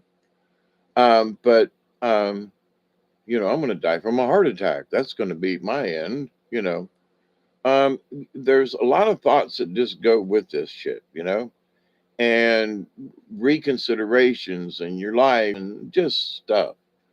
And you reevaluate what's important and what ain't important, and how you treat yourself and other people, and how you present yourself, But is see, it is tied to this topic because it's how our circumstances collide.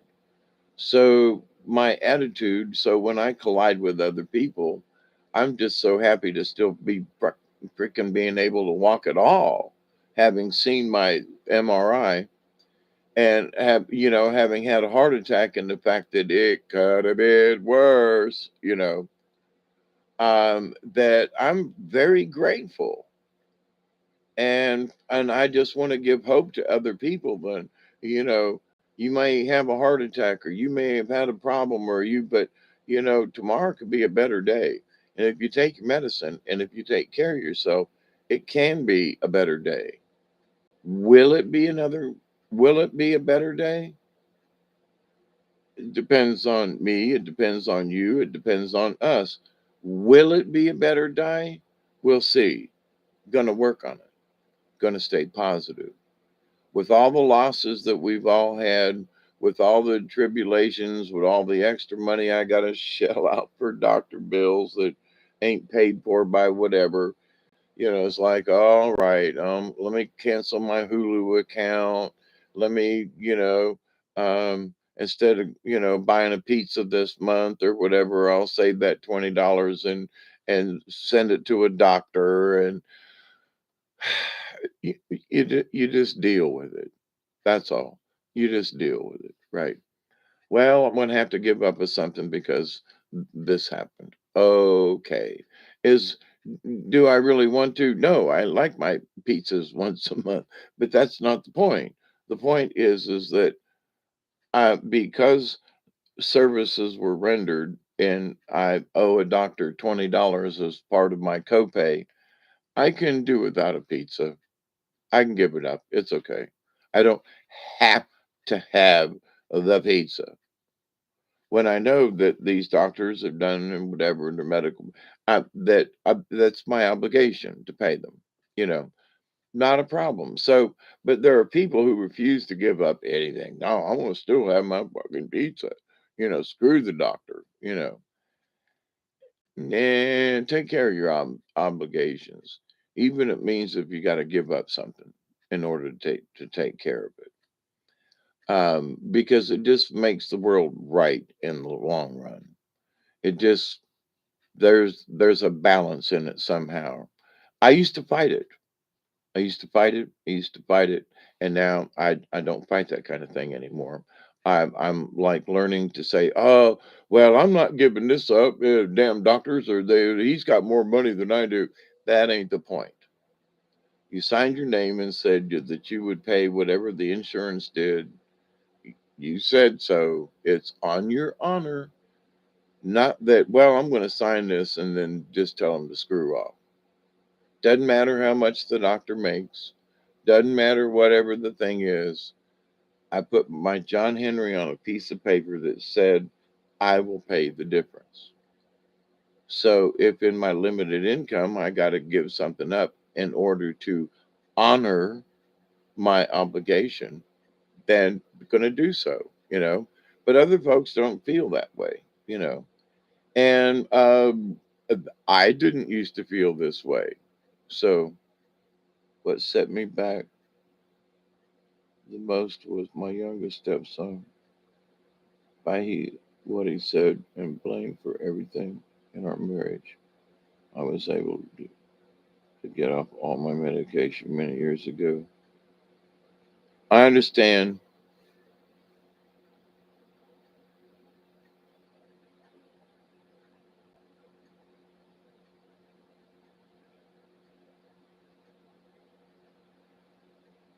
I understand. I've had similar things happen with me, Steve. Many a sleepless night over some things. And I just woke up one day and said, none of that's worth it. Whatever somebody else said, okay. If that's what your opinion is, okay. If that's the way you got it, okay. And like water off a duck's back. So, and it ain't easy. Let me tell you, it took me years to learn it. And then one day it was just sort of there.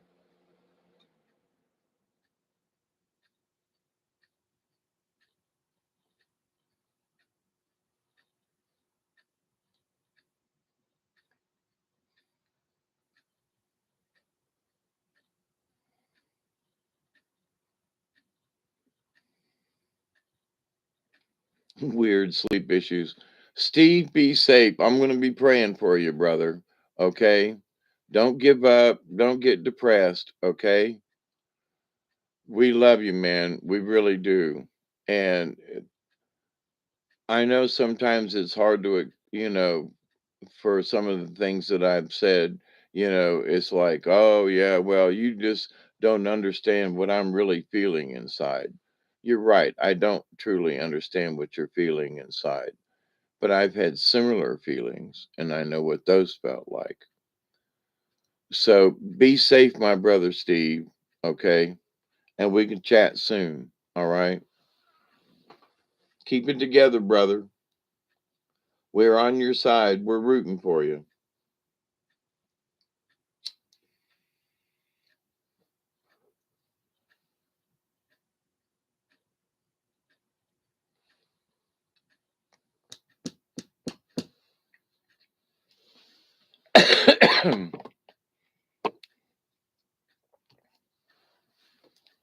Yeah. So, um, trying to stay in the light when there's darkness that's just tugging at you. The loss of people, the rude things that people can say about you or have said about you. Uh, I was the guy that got arrested, with helicopters in the state of Georgia. Talk about living something down, you know. And the fact that that I'm still here after all these years, the video I did last night about, patience, you know, today I feel like crap. Be patient, you know. Now, today I feel like crap, but I'm going to do my best to feel better. So, where before I feel like crap and oh my God, my life is ruined. I'm going to die like this. No, today I feel like crap, but I'm not going to feel like this tomorrow. I'm going to do something to feel better. I'm going to get up and walk around. I'm going to go smoke a bowl. I'm going to make some coffee. I'm going to do something to help me try to feel better. For whatever reason I don't feel good. And so and for every day that I feel bad, I go through the same thing. And like Sunday was really tough. I was having breathing issues. My blood pressure was really low. Um, and the doctor told me today, she said, oh, if your blood pressure is really low, eat something salty. I was like, ooh, good. Bag of potato chips, right up my alley. But so that there was a couple of times on Sunday where I was having trouble catching my breath. And I told the nurse doctor lady today. And I said, I took a nitro and put it under my tongue and just kind of just waited because there wasn't a whole lot else I could do. But it sure was an odd feeling.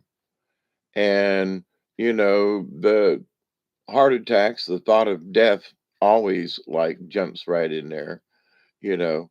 And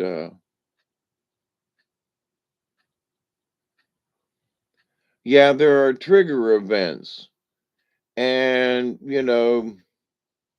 anniversaries and birthdays and reunions or it's been a year, it's been for whatever it is, and I don't mean that lightly.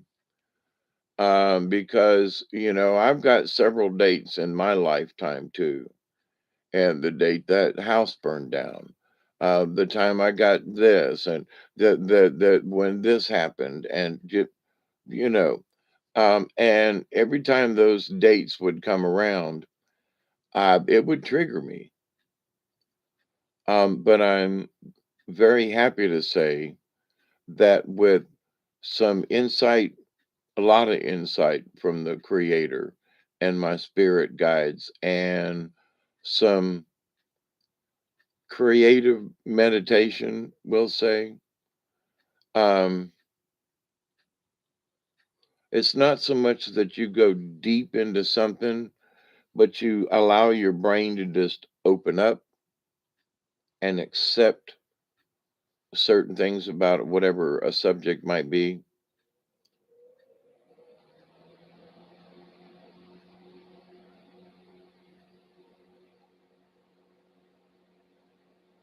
What is 1, 2, 3, 4, 56? What?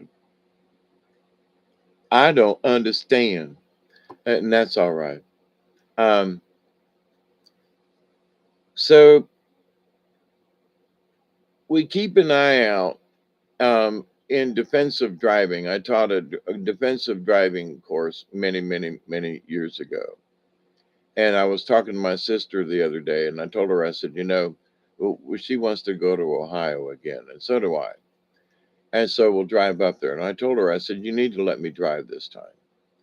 I said, because between my Isuzu, which has 278,000 miles on it, my Mazda, which has 280,000 miles on it, between the two of those vehicles alone, and I've had other vehicles, I have driven over a 500,000 miles without an accident, other than hitting a deer I hit a dog with the Isuzu. Darted out in front of me at 45, and bent the front end up a little bit. But as far as having an accident, running into somebody or anything like that, I've not had that. So to go a 500,000 miles without having had an accident ought to prove safe driving. And it's because I drive defensively. I'm always looking further down the road than the car ahead of me. But I am paying attention. I don't, there's just certain things you don't do. I don't tailgate. I don't zoom up on things they're just certain. But after all these miles, and after in just two vehicles, that ain't counting all the miles that I traveled with the carnival and stuff, that I did not have an accident. So it's like, but it's because of defensive driving. Now, what's that got to do with the topic for discussion tonight? And a lot. So each of us has an aura around us. All right. That's our sphere of whatever, right? It is us.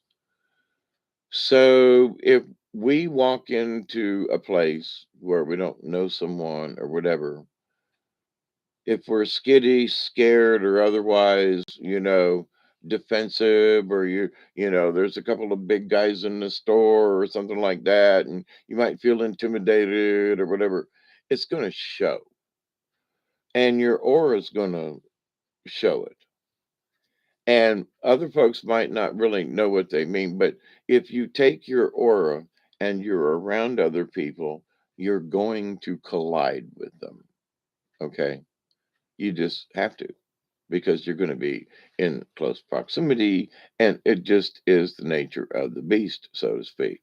You don't have to touch them, but you can be, so far apart, and some people's auras really extend out. But at the same time, um, so we bump into folks, whether we actually touch them or not, right? We're around their auras and we're around them. So, um, as we bump into folks, these collisions of our personalities, whether we say anything or not, but we are colliding. Okay. That's the point. It's like atoms in the universe. They might bounce off each other, but then sometimes a couple of atoms will like really like each other and they stick together. Sometimes they split off later on, and sometimes they stick together for long time friendships. Sometimes maybe it gets cold outside and they turn into ice. Or anyway, but to the point though, so we are actually ourselves like an atom or a molecule or something, and we are bouncing around in the universe. We actually are, and we are colliding with other things. So even a phone call, that's a collision of sound, and with the sound, I can, especially if I know what the person looks like, I can picture their face while I'm talking to them, and whether I know exactly what their facial expression is, it's sort of like a psychic video chat. You close your eyes while you're talking to somebody, you know what they look like, you can see their face. So close your eyes and see if you can actually see them. Okay. But even if you don't, you're still colliding in the universe through the phone. Your voices are touching. There are reverberations. There are collisions of the sound waves within your ear canal. There are collisions with your voice to the phone that goes over the airwaves or wherever and collides with the other person's ears so that they can hear you. So there are collisions of all types, and we're doing it all the time. So, how we perceive our collision or collisions, um, you want to collide with somebody with a smile on your face? Okay, doke. Have you ever tried those sleep videos? There's different kinds. Music, brother, father.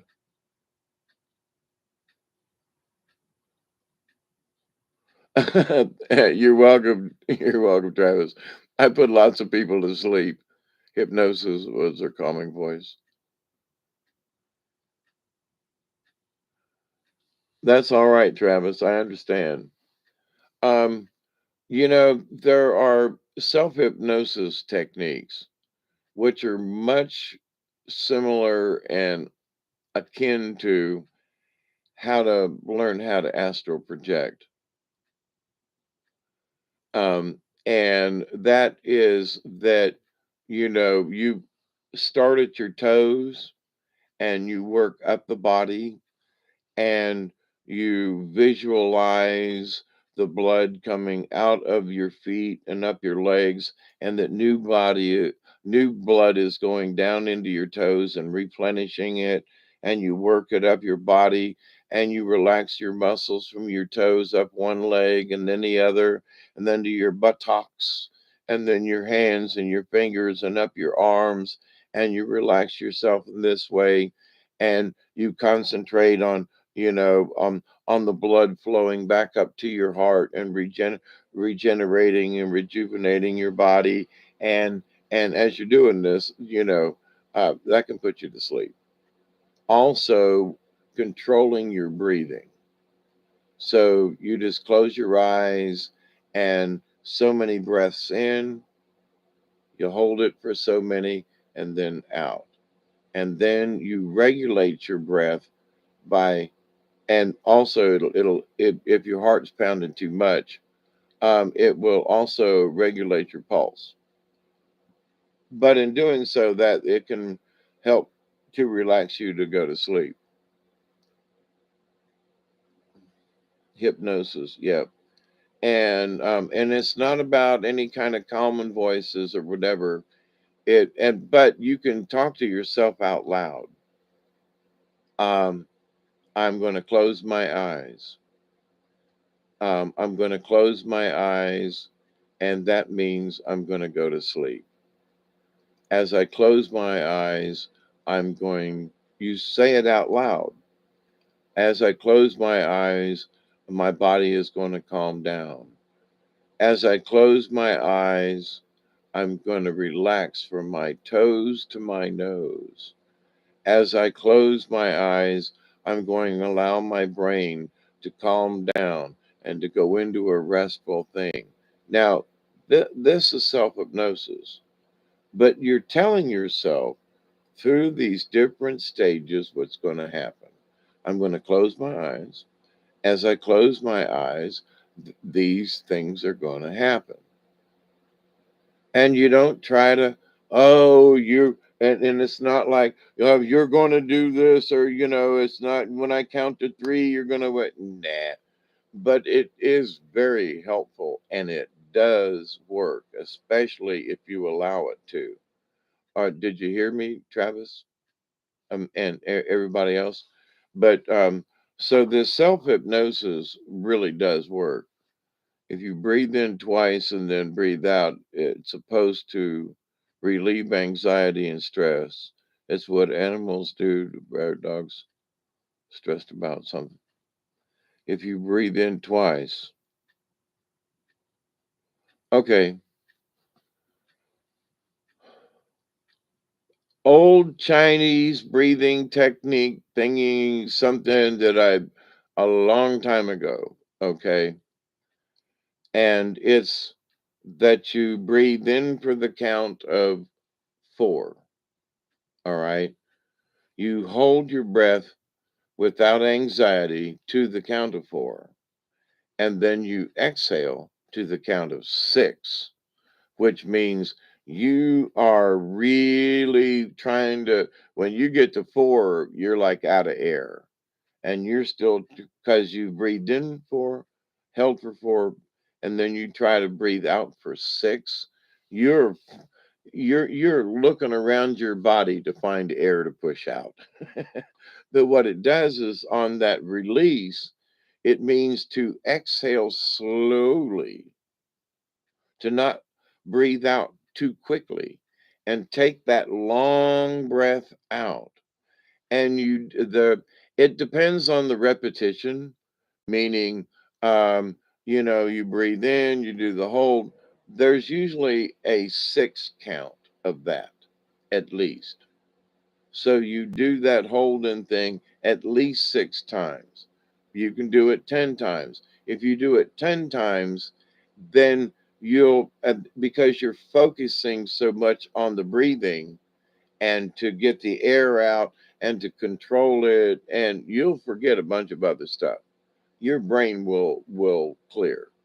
Okay, you won't be thinking about whether or not you paid the bill, or whether or not you will not be thinking about that, because if you're truly focused on the breathing technique. So if you do 10 sets of this breathing, and then you allow yourself to go into a natural state of repetition.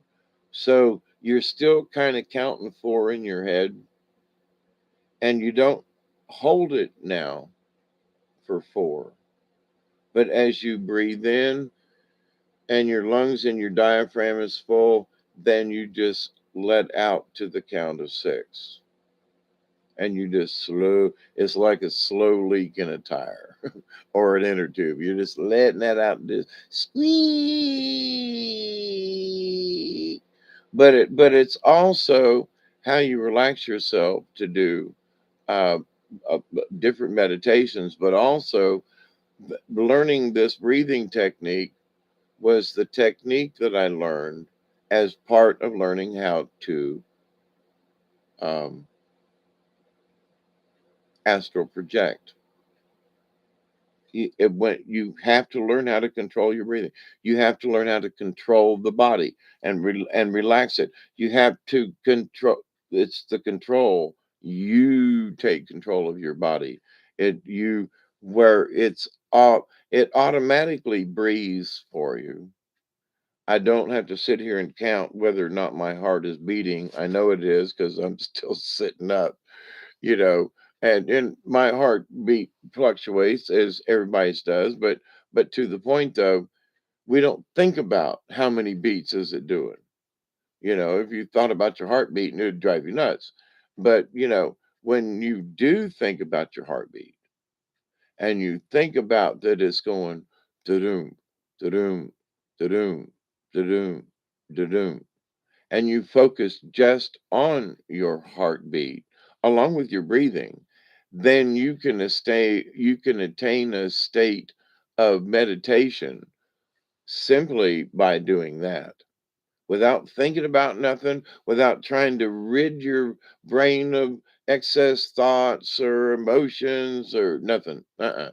Just focus on breathing and focus on, and sometimes during the breathing exercises, you can hear your heartbeat in your ears or whatever. And so as you do that, then, like when you're holding your breath, sometimes I can hear my heart, ba-doom, ba-doom, ba-doom, ba-doom. And if it's going too fast, I'm going to ba-doom, ba-doom. And then when I let the breath out, it's which, if you're doing it correctly, will automatically slow the heart down. And so now your body is at rest. You're in control of your heartbeat. You've got your breathing under control. You are doing it. It's not, you've taken an automatic,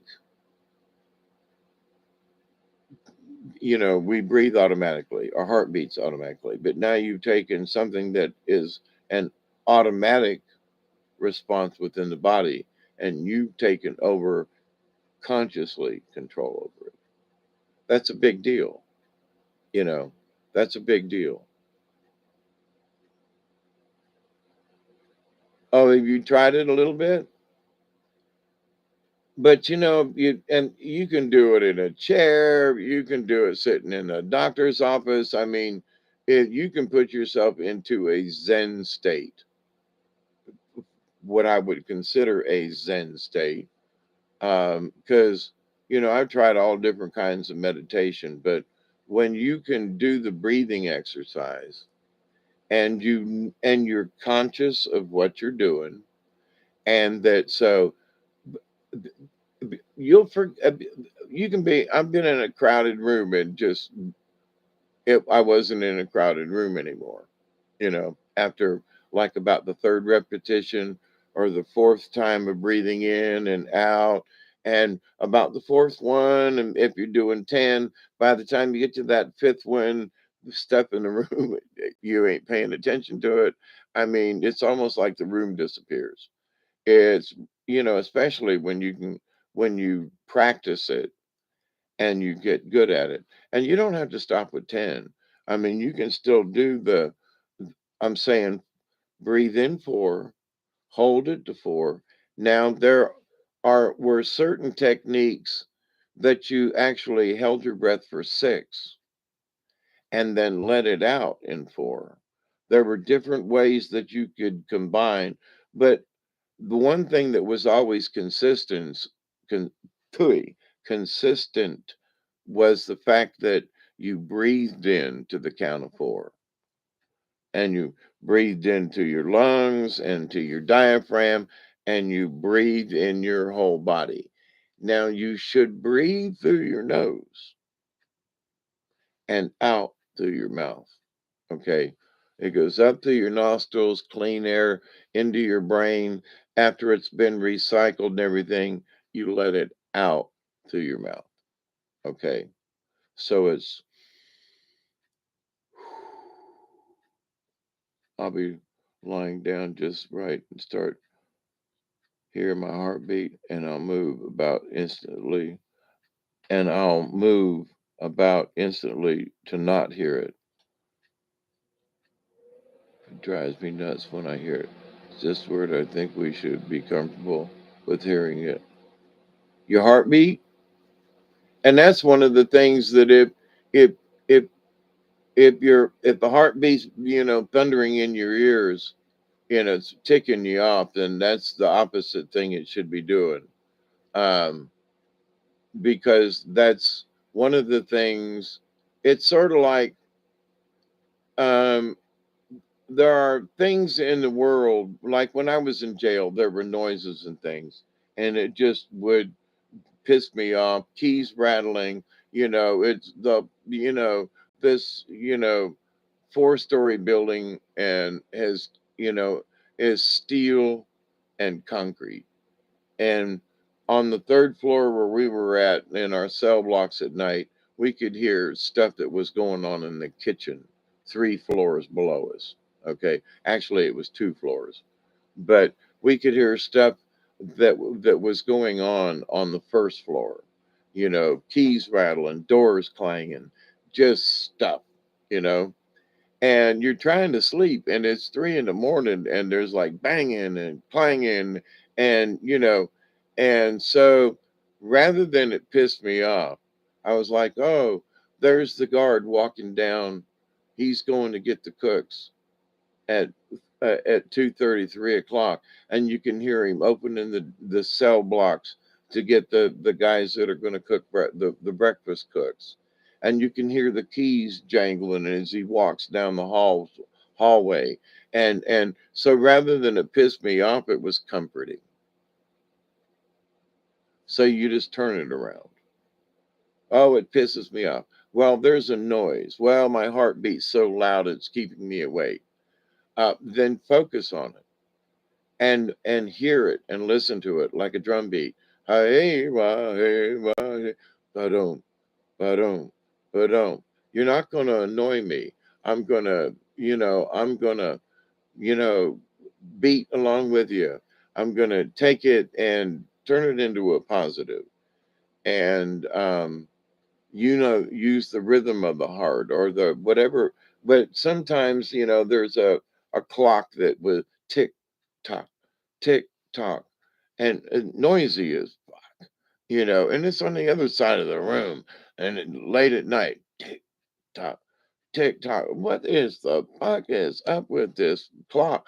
Tick tock, tick tock. It's a battery op clock. Tick tock, tick. It's like a metronome, right? So, and there are times when it just pissed me off. But then I was like, nah, the rhythm of the tick tock, tick tock, breathe in, one, two, out, one, two, three, four, in, one, two. So rather than it piss me off, I use the rhythm of whatever it was that was pissing me off and use it to my advantage as like a metronome or some kind of, rhythmic thing that, you know. So, but anyway, um, there have been a lot of noises, different kinds of noises over the years that back when I was around a lot of people and in mental health and had to wait and this and that and just weird sounds and people and noises and grunts and groans when I was locked up in mental health for 3 days, and at night and hearing all these showing up crazy people. Find something that and like to hear my own heartbeat, to be able to comfort myself with the sound of my own heartbeat and to like plug my ears and boom, boom, not necessarily to drown out other sounds. That was part of it, but it was more so I could hear my own heartbeat, so I could hear my own breathing, so I could go within. But going within actually calmed me and allowed myself to go without and not be a part of what was going on. The people that were wheezing and the people who was like, there was one guy that he made these sounds just all the time. And oh my God, it was maddening. And I was like, it's maddening, but it was a lesson in that here is this, ir- it was kind of erratic, but he always took a breath. There was always a breath involved in this noise kind of thing. So, and it reminded me of my granny when I listened to her before she died. She was breathing at middle of the night. She snored. Oh my God, she snored. I love her to death, but God, could she saw some logs with a freaking chainsaw. This woman could snore, okay? A little old tiny thing, little short, Oh my God, could she snore? But there was also wheezing involved. And I noticed the other night, I woke myself up and I heard this wheezing and realized it was me. I was like, who the hell is in this room? It was me. I was like, oh my God. But in that, I was like, it was really subtle, but for whatever reason, it wasn't like it was really loud. But I was like, as I was said, wow, that's me wheezing there, huh? Okay, Weezer, you know, from never mind, Weezer from Spanky and our gang. But so it's like, so then I was like, the maybe it was the fact that my wheezing and whatever the sound was coming out of my lungs. And no matter how I breathed, I was like, I'm going to regulate my breathing. And then at a certain point, it would go, it was almost like it would get low and then it would go, wee. And then I breathe back in and everything was fine. And I breathed most of it out. And then it would do at the bottom end of the breathing out. And I was like, what the hell? It was like there were different sounds. And if I breathed out slower, it was still there. And if I breathed out a little faster, it got a little louder. It was like, what the hell's going on? But I woke myself up wheezing. But it wasn't. I don't think I would have woke the dog. But I mean, I could hear it. Had of course it was cold. I had my covers over my head, so I'm in my little. Holy crap! Who is that breathing under the covers? It's me. But in that, there's a cadence, is what I'm getting at. So it's like you woke me up now, damn it, and then now you're going to put me back to sleep. I'm going to think about this wheezing, and you're not going to keep me awake. I'm going to use it to put me back to sleep. I'm going to think about my granny, who in the middle of the night I could hear her breathing in the other room, really loud, and I'm going to take that and a nice memory of my granny, and I'm going to listen to my own wheezing, which ain't really that loud, and it's going to put me back to sleep. So there are those things that can annoy you. Like I think I was talking to Elderberry about this, maybe not, but and I know some other folks. They got roosters, right? Well, at 3 in the morning, roosters will crow. It's like a false dawn or something. Between 3 and 4 in the morning, I can hear roosters crow in the neighborhood outside, with the windows shut. Now I got my little heater on, which makes a little bit too much noise. But if I got the heater off and the windows shut, you can hear these roosters crowing off in the distance in the neighborhood around here. And so when I had chickens and roosters, cock a doodle doo, and people are like, oh my God, they drive me crazy. I hate chickens. I hate them roosters, blah, blah, blah. And I'm like, why? Because when I was in jail, hearing the roosters late at night in the early morning, what I used to hear when I was living in Berlin, and now I'm in jail, and all I can hear are the traffic noise on 75 out there outside my window, and the clanking and the steel and the keys so I remembered and projected myself from my jail cell, top bunk on the third floor kind of thing, to South Georgia, to here, not here on this place because I hadn't been here, but I mean to the farm where I was living, and to the sounds like the roosters crowing at 3 in the morning. Cock-a-doodle-doo. And there were times when I could smell the, the neighborhood from my jail cell, that I just knew I was there, that I had projected myself and couldn't prove it. but it's what helped me stay sane and what helped me make that year in jail. And so, the think that I was facing 20 years, to have had to do that for 20 years would have really been a pain in the ass. But thank goodness it was only 1 year and a lot of probation, but it's okay. Um, First offender. But anyway, but the lesson learned though is still there. You can take that which annoys you and use it as a metronome, if you will. As far as you're trying to get the timing just right on a song. Dum dum da dum dum dum dum dum dum dum dum dum dum dum dum dum dum dum dum. So you're trying to get that cadence. You're trying to find that rhythm. You're trying to find, in a way, the right frequency.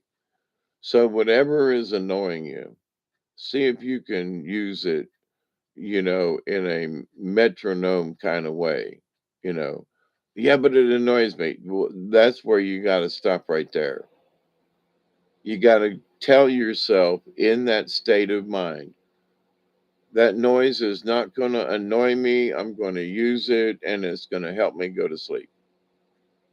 Sort of like a ship rocking, which would make some people seasick and they can't sleep. To other people, that rocking is like rocking in the treetop all night long. Rocking little Robin, gonna sing this song. Anyway, rockin' Robin. Um, Miley Pig snores louder than anyone I know. She is so loud that when she stops, I wake up and she's still up. Yeah, I understand. It's just repetitive noises that are constant drive me nuts.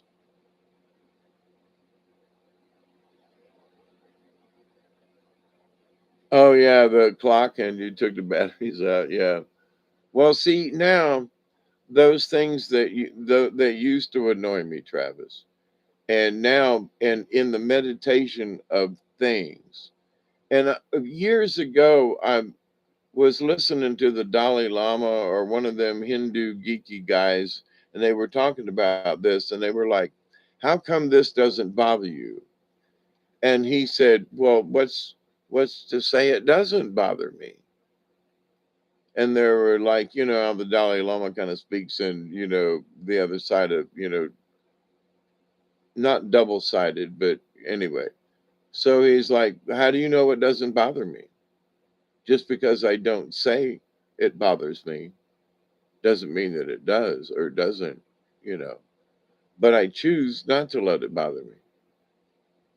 You choose to speak about it and you choose to allow it to bother you. Me, when I hear the noise, I think of all the people that noise bothers, and it makes me smile in an odd way because I know it can be an annoying sound, and I know that it doesn't bother me, and I know that I can change how I feel about the annoyance. And after I had listened to this, guru speak about this, I was like, talk about enlightenment in like a 5-minute conversation about the annoyances of stuff, right? And I was like, but I had already been practicing it like when I was in jail back in the 70s. And, so I've been doing this a long time. And the noises in the hospital when I was in for my heart attack, some of the noises were just shh, tick, shh, tick. And hear the pump going, and then the this and the this noise. And, and I was laying there going, God Almighty, all this fucking noise, and I'm trying to get some rest here. And then again, instead of it pissing me off, I went into the noise. I did a video before about the cacophony of chaos. that in all of the chaos of the universe, there's a, there is a note, a sound of whatever. And, I don't like jazz, but there are some and certain notes that are like, instead of being screechy and like fingernails on a chalkboard, they kind of harmonize in an odd way. So instead of thinking of fingernails on a chalkboard, I think, they're discordant harmony. I don't like jazz, but there are certain notes that, in their freakiness, they kind of get along. Now, how does that work? Because it's chaotic. Now, I don't like jazz. Most of that, I don't like it. There's other kind of soft jazz and stuff that's got a melody. I really like that now. But the really noisy stuff just showing up. Like there's certain punk rocks I don't like. Um, I was listening to an artist the other day. He goes, that don't ask me about rap because um, it, I'm sorry, but it doesn't have a melody. And they said, but you don't like rap? And he goes, no. Why? Because it doesn't have a melody. Hey, Miss Sheila, how you doing this morning? You doing all right? Sahad Guru? I can't remember who the guru was, but they were talking about it and about, how, it was sort of like, Swami, how can you sit and meditate when there's all this noise about you? And he goes, what's noise to some people is music to others. And, of course, this novice guy's like looking around going, what the hell is he talking about? But after all these years of being in different situations and stuff, I really get it. I really get it. You know, um, at the doctor's office today, sitting near the elevator, it didn't go up and down a lot, but when it did, it's like boom, and there's the elevator noise of going up to the next floor, and it's an old house. It didn't used to have an elevator in it, so you can hear it almost all over the house when the elevator goes up and down. But there were folks that they kid just kept on talking, and I was like, I'm the only one that is noticing the elevator noise, and it's in the other room. Okay, you can't see the elevator from where I was sitting, but I could hear it. And no, and there were other people, ladies sitting 2 chairs down, not paying attention. There's a couple of people over there. Nobody else has heard the elevator. Now maybe they did, but because I'm used to, with my job having, tuning into lower vibrations and listening to machines to see if they're broken or not, or where there might be a squeal or a scrunch or something, so I was marveled at myself and thought to myself at the time today, I was like, I'm the only one in this freaking room that hears the elevator, and I can hear it cycle and go, and I was like, second floor, top floor, and everybody out. I was, thinking of some, old 30s movie anyway, in black and white, everybody out of the elevator anyway. But so, um, there are things that are there that people just don't see or hear. They just don't. And whether they're paying attention to it or not, they're not aware of it. They're not trained to hear it, maybe, or whatever. So there are things in the universe. So noises and things and stuff. And, why some people like certain types of rap music, I ain't got a clue. it talk about irritate me and make my eyeballs want to cross and pop out the back of my head, where there are no holes, but that's how bad it is. They want to find an exit. But that look another direction. Oh my God! But um, but I loved it the other day, and I can't remember who the musician was. You don't like rap? No. Why? Because it doesn't have a melody. It's just boom, doo, doo, doo, doo, doo, doo. He goes, sorry, I, and that's true of me. I want a melody. If it's a song, I want to hear a melody. Just throw it up with that. That's not a melody to me. Okay. But I can make it down and then it can get down and that's not a melody to me. So I wish I could find out whoever said that, because I was like, right on, right on. I'm not saying that rap doesn't have its place, but why don't I like it? There, that reason right there, it doesn't have a melody. That's the reason. Okay. So, but anyway, oh, but it has a message, and these rap singers, okay, fine. But I'm sorry, but that song does not have a melody. It's got a beat, it's got a thing, but it does not have a melody. Just saying. And what would we do without melody? Oh my God, it's another hour. Oh, it's time to light this bowl one more time.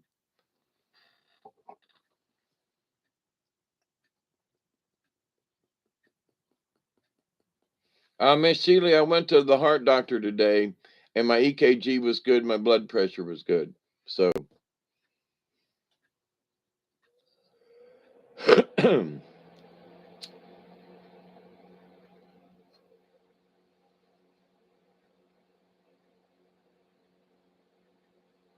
so I live to see another day.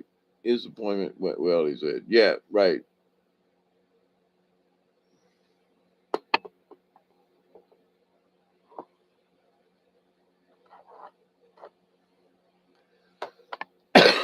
Under the circumstances, but in this collision of souls, so, we have to remember that we all have an aura. So it's sort of like bumper cars in a way. We go through life and, oh, that's what I was going to say earlier about the aura and the bubble thingy and the half a million miles without an accident. It has to do with defensive driving. So here's my point about this.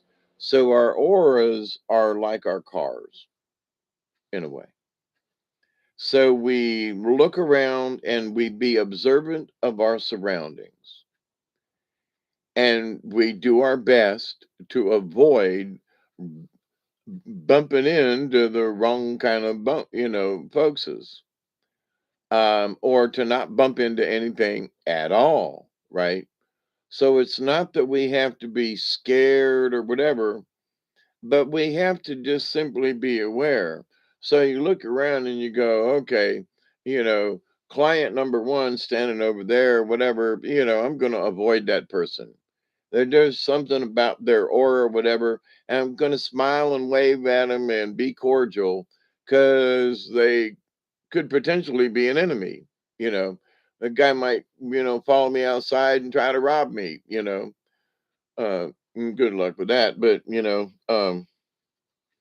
I'll sick the hounds of hell on you, buddy. But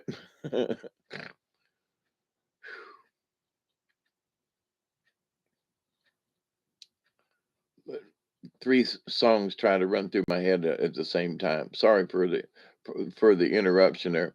But so, but we have the choice to not bump into anybody.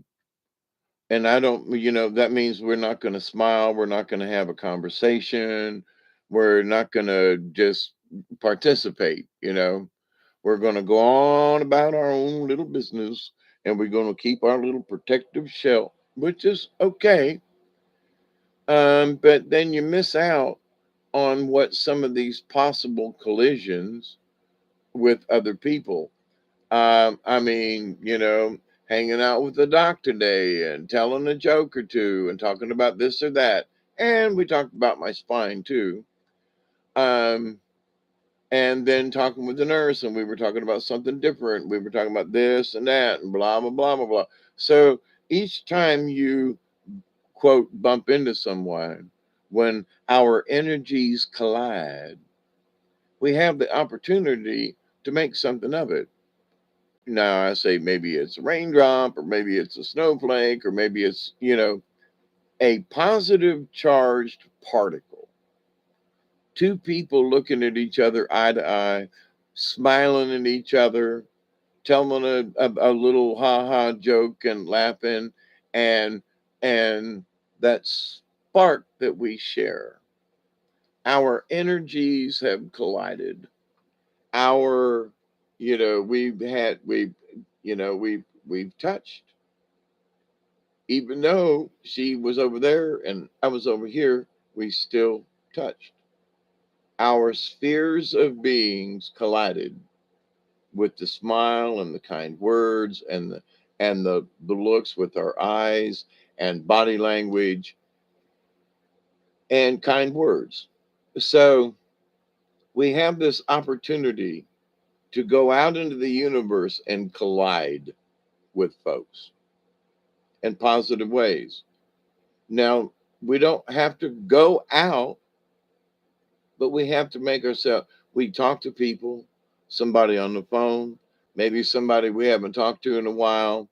Hey, Katniss, how are you? Yeah, long time. Absolutely. Hope you're doing well. So text somebody you ain't texted in a while, reach out and just to call them on the phone. Why? Because you can collide your energies, right? And well, why? Well, you might make a difference in that person's life. Someone called me earlier this evening for an hour and a half on the phone till the batteries died and was not expecting them to call, but they reached out to me, which was okay. But for an hour and a half, we chatted, which was absolutely unexpected on my part. So their energy, by them calling me, where our energies collided over the phone with conversation, period. Yes. So maybe an old friend or somebody or whatever, you need to pick up that phone and collide your energy with someone else, right? Whether it be, now we were on the phone for an hour and a half, and I'm not meaning that, but if it's been somebody you haven't talked to in a while, then maybe you do spend an hour and a half on the phone, and it will be unexpected, and you won't know it. You'll go, wow, this person called me out of the blue. Here's the other side. If you're the person who's making the phone call to out there, if you just decide on a whim, like, I haven't talked to Michelle in a while on the phone. Well, damn it, I'm going to just call her up. So now I have been inspired by the universe to call Michelle. She doesn't know I have been inspired by the universe to call her. Now, maybe Michelle might actually know, but but I mean, to the point though, I go, oh yeah, you know what? What the hell? I'm gonna call her right now. Here's my phone. And so she goes, what the Hawkeye's calling me. What the hell's he? Wow, I was just thinking about him, or maybe not, or but to the point though, that at the moment that you decide to act on whatever it is you're going to do, collide with another person, to take your energy and allow it to go out into the universe for whatever that reason might be. But when you make that choice and then you reach out and touch someone, phone, text, however you may reach out, um, you have done it mentally because you're thinking about this person. And then you hit send. So you have thought about the person. And now the message you have just put is now sent to them, not only in the literal sense of it being sent, but you send it in your brain because you went through the thing and did it, and I hope you're having a good day, send. So now the message is not, it's physically sent from the phone, but it's physically sent from your brain to the person because now you have sent this message in both ways. So now you have set up a collision course with the person that you're sending the message to, right? So they get the text message. Now they might not read it right away. Maybe the phone's sitting down, or they didn't hear the little buzzer go off, or whatever, right? Or maybe they react right away and they go, "Holy cow, I was just thinking about you," or done something, or, you know, so could be an immediate reaction within a few minutes, or it's a delayed reaction and someone doesn't see the text until later. Regardless, though, you have sent two messages: the energy message and the physical text message. Nah, Hawkeye, that's not true. Yes, it is. Why? Because you were thinking about this person and you were thinking about them heavy enough to send them a dang text. So, why wouldn't your energy that you have within you go out in the universe and collide with theirs? Of course. And if you believe it, then it just makes it more true. But it is true whether you believe it or not. And that's one of the things about these things, these collisions we have with each other and other people and stuff in the universe. Yes, we are. So we have to be careful, though, in that we just need to be aware. Just like me and my driving and, a half a million miles with no accidents, it's because I came really close. I have touched bumpers before. I have had to slide sideways to avoid an accident, but to the point, I avoided them. All right. By being aware, slowing down. Something looks creepy up there. Let me slow down a little bit here just in case, instead of speeding up or trying to get there or whatever. No, defensive driving. So life is defensive driving. If you go over here, well, you might get in trouble, or I'm gonna go play poker with the boys. Well, okie dokie, and then you get too drunk, and on the way home, you run off the road, um, or whatever stuff happens. So our collisions with other people can be peaceable. They can be inspiring. There was a person today it was just a wave and a smile between us, and we both got it. It was one of them really weird, instantaneous 10-second things that happen. It's like he smiled back with a genuine, and it was like a hi, how you doing? And I didn't know this person from, I don't know if they thought they knew me, maybe. Um, but to the point though, in that short time span, our energies collided with a smile and a wave and and I was like, as I drove, I was like, well, no, that was weird, you know I just connected with that person from I'm like, that reminded me of that person that I'd met at that powwow that one time, where we just passed each other and smiled, looked into each other's eyes and souls, and uh, and this was a 5-second fleeting moment of something that would just flash by, but there was a connection there. We collided for whatever reason, and I find it kind of humorous right now, but it was odd at the time, and I recognized that they had recognized it when I recognized it. And it was odd. But anyway, so you might remember we are going to have collisions. We are going to have rainstorms. We are, and depending on how far north you live, you're going to get snow sometimes. It's because of where you live and where you chose to stake out your claim. And so quit bitching about the snow, because if you live where it snows, you made the choice. So don't bitch it when it snows. Just hush. I don't want to hear it. In the middle of summertime and dog days when it's so hot, and you've got dragon breath because you can breathe fire. It's so hot outside, and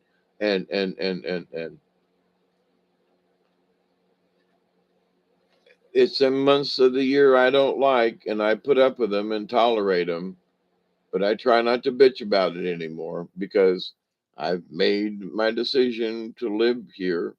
So shut up about it. You know, quit complaining. Well, it's 102 in the shade. Yeah, okay. But you chose to live here. Yeah, I don't have to like it, but you're right. I live here. Thank God I don't live in the snow like the rest of my relatives. Why they chose to live in the snow? Okie doke. But so those are collisions as well. Uh, I'm tired. Um, 2 hours and 45 minutes I've been at this. What time is it? 2:31 a.m. Okay, I'm falling asleep. Good night. Good night, Travis.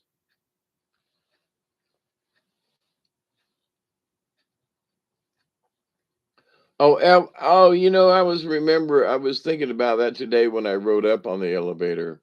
I was like, is this an Otis? By the way, that's interesting that you brought that up.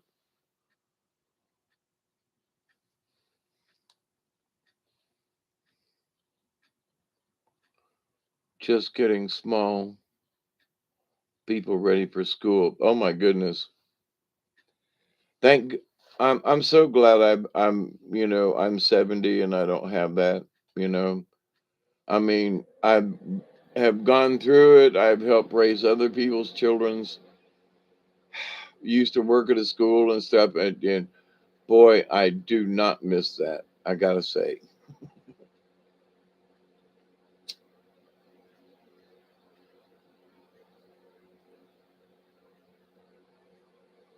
So I want to say thank you for hanging out with me, everybody, and hanging out with each other. But so, um, even at times when we think that we might collide with another person or a personality, we'll say,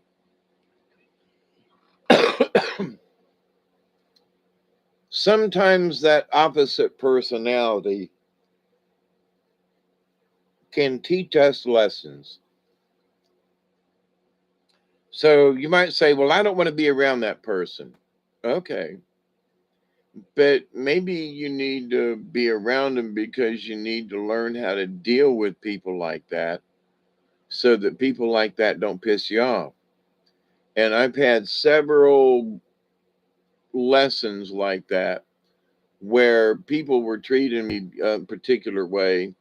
And when I went back to work at the theater and stuff, they were like, "Oh, you're not qualified. You haven't done theater in a while." Well, what's that got to do with it? If I directed plays before, I still know how to do it. It's not like I forgot. If anything, I've learned a few things, but to the point though, so there were people that I had to prove myself to again. All right, and so I was like, man, I shouldn't have to do this crap. I have directed this show, and I would bow up and become very defensive. Like, what the hell? And then I realized, oh, they're going to take this wrong. Ooh, they're going to take this wrong. So I said, okay, what you want me to do? And they were like, what? Well, you need to AD with somebody. Okay, I'm going to be assistant director. Okay, no problem. To get myself back into theater, I was like, all right, I'll AD for somebody. Is there anybody that's directing the show? Who's the next person directing? And I'll volunteer for AD. You know, so you know, and then after a little while, people were like, oh, you already know how to do this, don't you, Dave? Yep. Well, I remember because I saw that poster you directed on Golden Pond, didn't you? Yep. Oh, and you also directed, that show. Yep, I did. And you were also in, Moliere's The Doctor in Spite of Himself. Yep. And you were in, yep.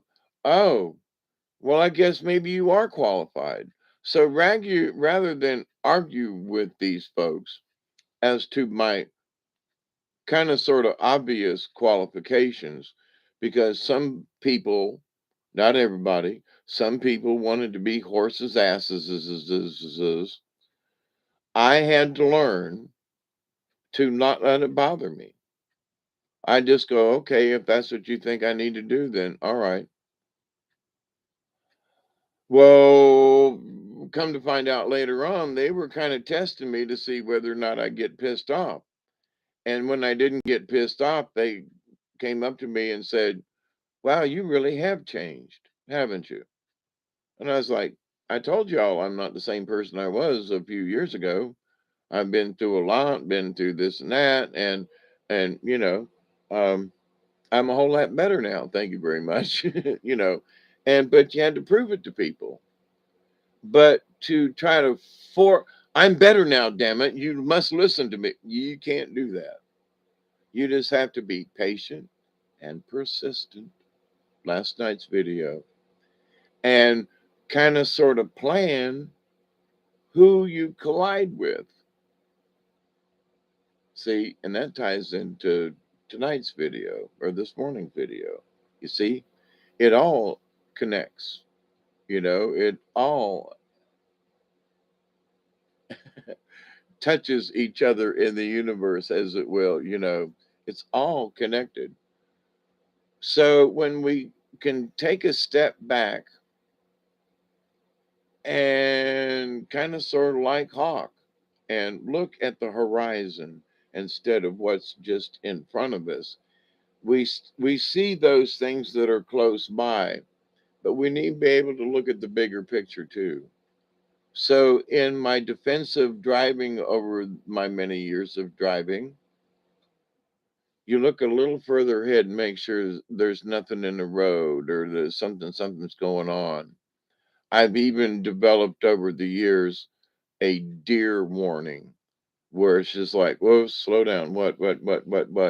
And they'll say, deer. My spirit guys will go, deer, you know, and I'll slow down and look both. And 99% of the time, a deer is somewhere either on the side of the road, fixing to jump across the road. Maybe it might be down in the ditch, but there's a deer. And because I've hit a couple of them over the years. And so I call it my deer dar radar, my deer dar. Anyway, um, but when you tune into those other things a little further and you pay attention, driving down the road, texting and shit, and I'm looking over here and chatting with people, that ain't helping. And I mean that not just in the sense of driving in a car, but in life. Get your damn face out the phone and, look around, and observe what's going on. And like I said, in the restaurant today, I was very surprised that there were only two or three people that actually checked their phones while they were in there. Nobody was like planted. It was really groovy. But anyway, so I continue to have hope for mankind, at least down here in South Georgia. And when we did the video last night about Georgia, and we talk about different things, you know, from the Civil War till now, I think the South,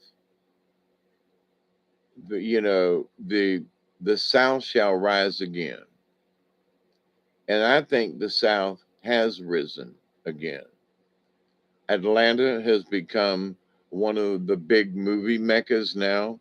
North Georgia, there's all kinds of movies. I talked about this the other day, but there's all kinds of movies being made in and around Georgia, Atlanta, especially. Um, Many years ago, there were folks that claimed that Atlanta would become the new Atlantis in a way, in that California wouldn't be popular, but Atlanta would be, and that New York wouldn't be popular, but Atlanta would be, and their prophecy has come true because folks are moving out of other places and they're living in and around Atlanta. And I gotta say that North Georgia and around ain't a bad place to live. I live in South Georgia, but to the point though, in that Atlanta was besieged, and Sherman, and they came through and burned a lot of stuff, back when the Yankees came through, and the Southerners shouted, "The South shall rise again." Well, there's a war of sorts, and it seems like in a lot of ways the South is winning. Now there are those folks who could bitch and complain about our Southern Republican governor that's just a few miles south of me in Tallahassee, Mr. DeSantis. Oh my God, you live around this radical guy. But here's the thing. So Florida is as Florida is. Georgia has changed. But my friends, these are southern states. You don't hear of these changes in Vermont. You don't hear of these changes in Massachusetts. I forgot who's from Massachusetts, and I'm just picking. But you don't hear of these changes in other places. But you hear of stuff going on in the South. So we're taking over things. We're taking things back. And I believe it because of what I talked about for the last 2 hours, almost three now, is that, Southern hospitality is still winning, in my humble opinion. So we didn't win the war with bullets. We are winning the war with our hospitality and with our Southern way of thinking. And DeSantis, other states are following what this Southern boy is doing, the state of Georgia with all the movies and different things that's going on. And, there's a Kia plant up around, Columbus. There's, different these plants and that plant. And there are industries here in Georgia that did not used to be here. So, there's a lot of things that are being made here and people living here. And so the South has risen again and is strong. Um, so, y'all pay attention, you know, and it's I think in the long run, it has been a war of being genteel, too busy to keep, too busy up that way going to hang out down here. And yeah, I agree with you, Sheila. That's why I'm still down here.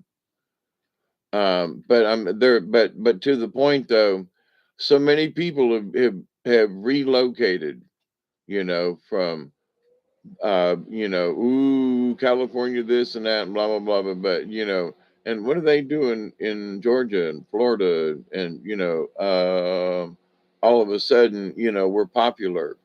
Um, yeah, you too, Katniss. You take care of yourself, and it's good to see you.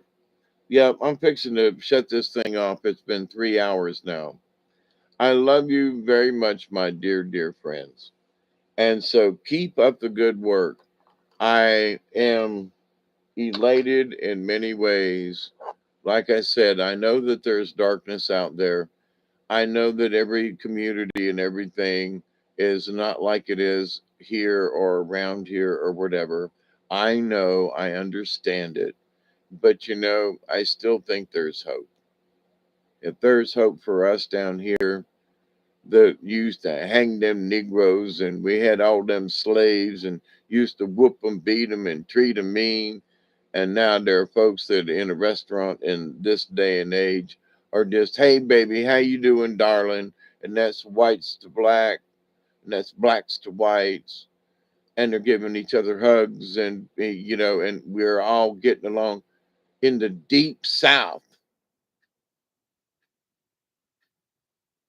And there isn't any white supremacy going on down here in the general population. Okay. It's just people with other people. There's hope for mankind. I love it, you know. So peace and love to you all and cheers. Ween, by the way, there's still magic in the ween. But I continue to pray that each and every day, that each and every one of you will continue to learn how to accept and receive the knowledge, the healing, the wisdom, and the many, many, many, many blessings just rolling around out there in the universe. And every day that me and Duggar go out to take a whiz and play, we continue to pray that each and every one of you will continue to learn how to accept and receive the knowledge, the healing, the wisdom, and the many blessings out there running around in the universe. And in that law of three, which is always important to me, I continue to pray each and every day that each and every one of you, your friends, your relatives, all of your relations, and folks you might meet along the way, that you will continue to learn how to accept and receive the knowledge, the healing, the wisdom, and yes, Margaret, the many, many blessings out there in the universe. So keep your chins up. If you're feeling depressed, call one of us or think of us something. Tomorrow could be a much better day because we're always bumping and colliding into stuff in our journey in life. So be sweet, my friends. Okay. As I know you will try to be or will be. Some of you have to try harder than others. And some days are harder than others, so you have to try it. Uh, yeah, let's send a prayer out to Steve. I'll have to call him tomorrow and have a chat with our brother. Uh, but anyway, cheers. I love you. Later, Barry. Yeah, we'll have a chat and catch up soon one of these days too. But I love you all. Please be safe, okay? And until next time, keep it between the ditches, okay? Good night, Sheila. Good morning. Good morning, everybody. And be safe wherever you may be, all right? And a smile can go a long way. It really can. And especially when you realize that a smile can go a long way. Okay. So go out there and bump around in the universe and mix and match with some of them other molecules and atoms running around. And uncles too. So good morning, everybody. Have a great day. See ya.